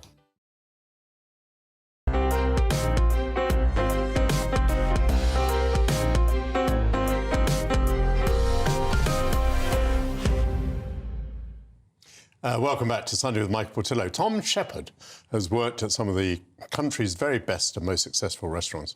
His own debut restaurant, called Upstairs in Lichfield, was awarded the Michelin star just 4 months after it opened. Tom is also no stranger to the screen, having appeared on Great British Menu and winning the regional heat. He also went on to win the main course round. I'm delighted to say that Tom and his wife Charlotte join me now. I'd love to see you both. Welcome to TV News. Lichfield is not where one expects to find a Michelin-starred restaurant. That's very true. We were the first and only Michelin star restaurant of Staffordshire as a county, actually. So it was an incredible feat. Lichfield being where I actually schooled in secondary school there as well. So I'm no sort of no stranger to the location, but yeah, to actually go back there as an adult and a vocation of chefing and actually get their first ever Michelin star was just incredible. Absolutely fantastic. I asked the following question in ignorance because I don't know the answer. Tell me about Desperate Dan. So the Desperate Dan came from the Great British Menu, which you alluded to earlier. Was that particular brief that year was celebrating animation and illustration, and so my main course was based on Desperate Dan's cow pie. So this sort of creative comic style pie was served at the banquet. So we won the main course, and it was absolutely incredible. What was in your comic pie? Well, cow, obviously. So that was the main thing. It was we used braised beef cheeks was the main sort of cut, and with some potatoes and onions. And it was almost an oversized sort of bulging pie with horns on and a tail. We really went all the way with it, really. And the guys just absolutely, the judges, and absolutely loved it. And fortunately, I said it got to the final, and we served 80 of them at the banquet. Being on a show like that and being successful on a show like that, what impact does it have for you? I would probably say that was the biggest impact of my whole tenure upstairs. I've owned the restaurant just for over 3 years. We were fortunate to win the Michelin star so soon after 4 months of opening, which was just incredible. But then to actually go onto Great British Menu and for that to be such a nationwide sort of almost advertisement of me and equally what I do in the restaurant was just incredible. And I think we received in excess of 2,000 emails the day after we won the main course, and we still know that the restaurant is full. We're in such a strange time at the moment, which is a bit uncertain. Our restaurant is still full, and it gets really supported as well. People really engage with it. It's interesting because I was thinking with all this carry on at the BBC at the moment, I mean, actually, these shows are terribly important. Absolutely. For small businesses like yours, the people who participate. It just shouts about it, and I think what the big thing about these sort of shows are, and Great British Menu and MasterChef, they can put a personality and a face to a restaurant.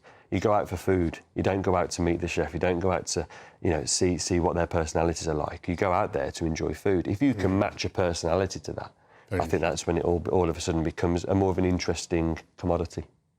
Charlotte, you're part of the business? I am, yes. Have you come up through catering yourself? I have, yeah. So I've always been in hospitality for my whole tenure of my career, in different areas. I actually started as a chef, which is where Tom and I met, which was over 10 years ago now. And then I actually moved into the drinks industry, which is an area that I absolutely love because I feel like you get the best of both worlds. You get hospitality, and it's also a really fun industry to work in. And speaking of which, a bottle has appeared in the studio. What is that and who's going to serve it? Charlotte, why don't you serve I will definitely let Charlotte explain this OK. Charlotte, it tells me it's a banana rum. What's going on? It does, yeah. So, well, I'll let Tom explain the banana rum itself and the link to it all. But with my background being in hospitality and also working in the drinks industry, Tom and I really wanted to do our own venture together. Yeah. Which again brings us on to creating our own spirits brand, Twofold Spirits. Charlotte, would you mind serving it? Because time is against us. I'll let Tom explain it. If I don't drink it on air, it doesn't happen.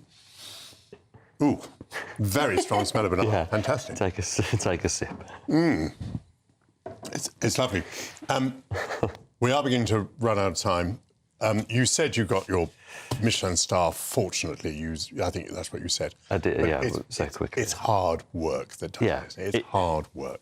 It's the time before. So I've been a chef now 18 years, and the 15 years prior to opening upstairs, it's a pretty brutal industry. It really is. And that one time, because it was still during COVID, sort of, or the end of COVID when I actually won the award, so there wasn't an award ceremony, so we had it all by Zoom call. And I was just sat there in this makeshift office on a Zoom call, and the president of Michelin called me and just said, "Tom, we've awarded you a Michelin star."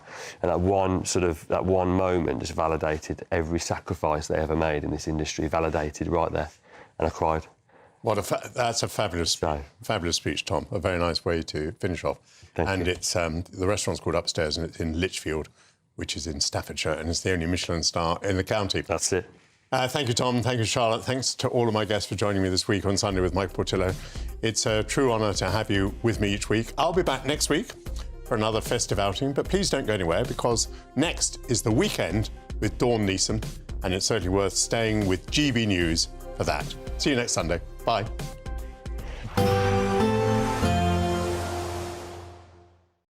Expect a warm front, moving from the kitchen right through to the rest of the house. Boxed boilers, sponsors of weather on GB News. Good afternoon. Welcome to your GB News weather update from the Met Office. Storm Dara will be clearing its way southeastwards with the winds slowly easing before higher pressure starts building into the week. So this is the storm that will gradually clear its way southeastwards, but we still have a real squeeze in those isobars, so indicating some strong winds. So through this evening, it's going to be a damp evening across the central parts of England and the southeast with outbreaks of rain. Further towards the north, though, across Northern Ireland and Scotland, here we'll hold on to the clearest skies, and that will allow temperatures to fall underneath the light winds. So here we could wake up to a touch of frost. Further towards the south, still breezy, especially across the English Channel, with lows around 6 or 7 degrees. So as we start Monday morning, it is going to be a cold start across Scotland with a frost in places, but also perhaps some freezing fog. That's a similar picture across Northern Ireland as well. Bright skies to start, but with a touch of frost. Further across England and Wales, a lot of clouds still around with some showery outbreaks of rain just coming in towards the south and east. It is still going to be breezy, especially along the south, but light winds further towards the north, and towards the north, that's where we're going to see the best of the sunshine through Monday. Further south, though, we will still hold on to a lot of cloud, but it will be a lot drier than what we've seen over the weekend, with a few showers on and off. Otherwise, a cold feeling day across the north underneath the clearest skies, but further towards the south, highs of up to 9 degrees. So as we go through Monday evening, a lot of clouds still focus across much of England and Wales, with some outbreaks of showery rain, but clearest skies further towards the north with a dip in temperatures, but we hold on to higher pressure as we go through the week, but it is still going to be quite cloudy at times. Bye-bye. We'll see a cold snap, which will quickly develop into a warm front. Boxed boiler repairs, sponsors of weather on GB News. Imagine getting the call to tell you that you've won £50,000 in tax-free cash, our biggest cash prize of the year. Oh my God. That's a big surprise. Oh my God. This is amazing. I'm in shock. That is absolutely fantastic. Thank you. For another chance to win, text cash to 63232. One entry costs £2 plus one standard network rate message. Or text bonus to 63232. 5 entries cost £5 plus one standard network rate message. Go to gbnews.com/win. Entries start from just £2. You can call 0903 681 3232. Calls cost £2 plus your network access charge. Or post your name and number to GB10 PO Box 8690 Derby DE1 9TT. UK only. Entrance must be 18 or over. Lines close at 6 p.m. on the 31st of January. Please check the closing time if listening or watching on demand. Good luck. Mark Dolan tonight is your weekend dose of news, debates and entertainment. This sounds like a wild conspiracy theory. Don't miss My Big Opinion, Mark Meets, and My Take at 10. Democracy is a funny old thing. And we don't do boring, not on my watch. I just won't have it. Let's go and get another glass of that bubbly. You've earned it. That's Mark Dolan tonight, Saturday and Sunday, 9 to 11, only on GB News, the People's Channel, Britain's news channel. Hi there, I'm Michelle Dewberry, and I'm going to take a second to tell you all about my show, Dubes & Co. We start off with the issues of the day. We then bring in both sides of the arguments. We get rid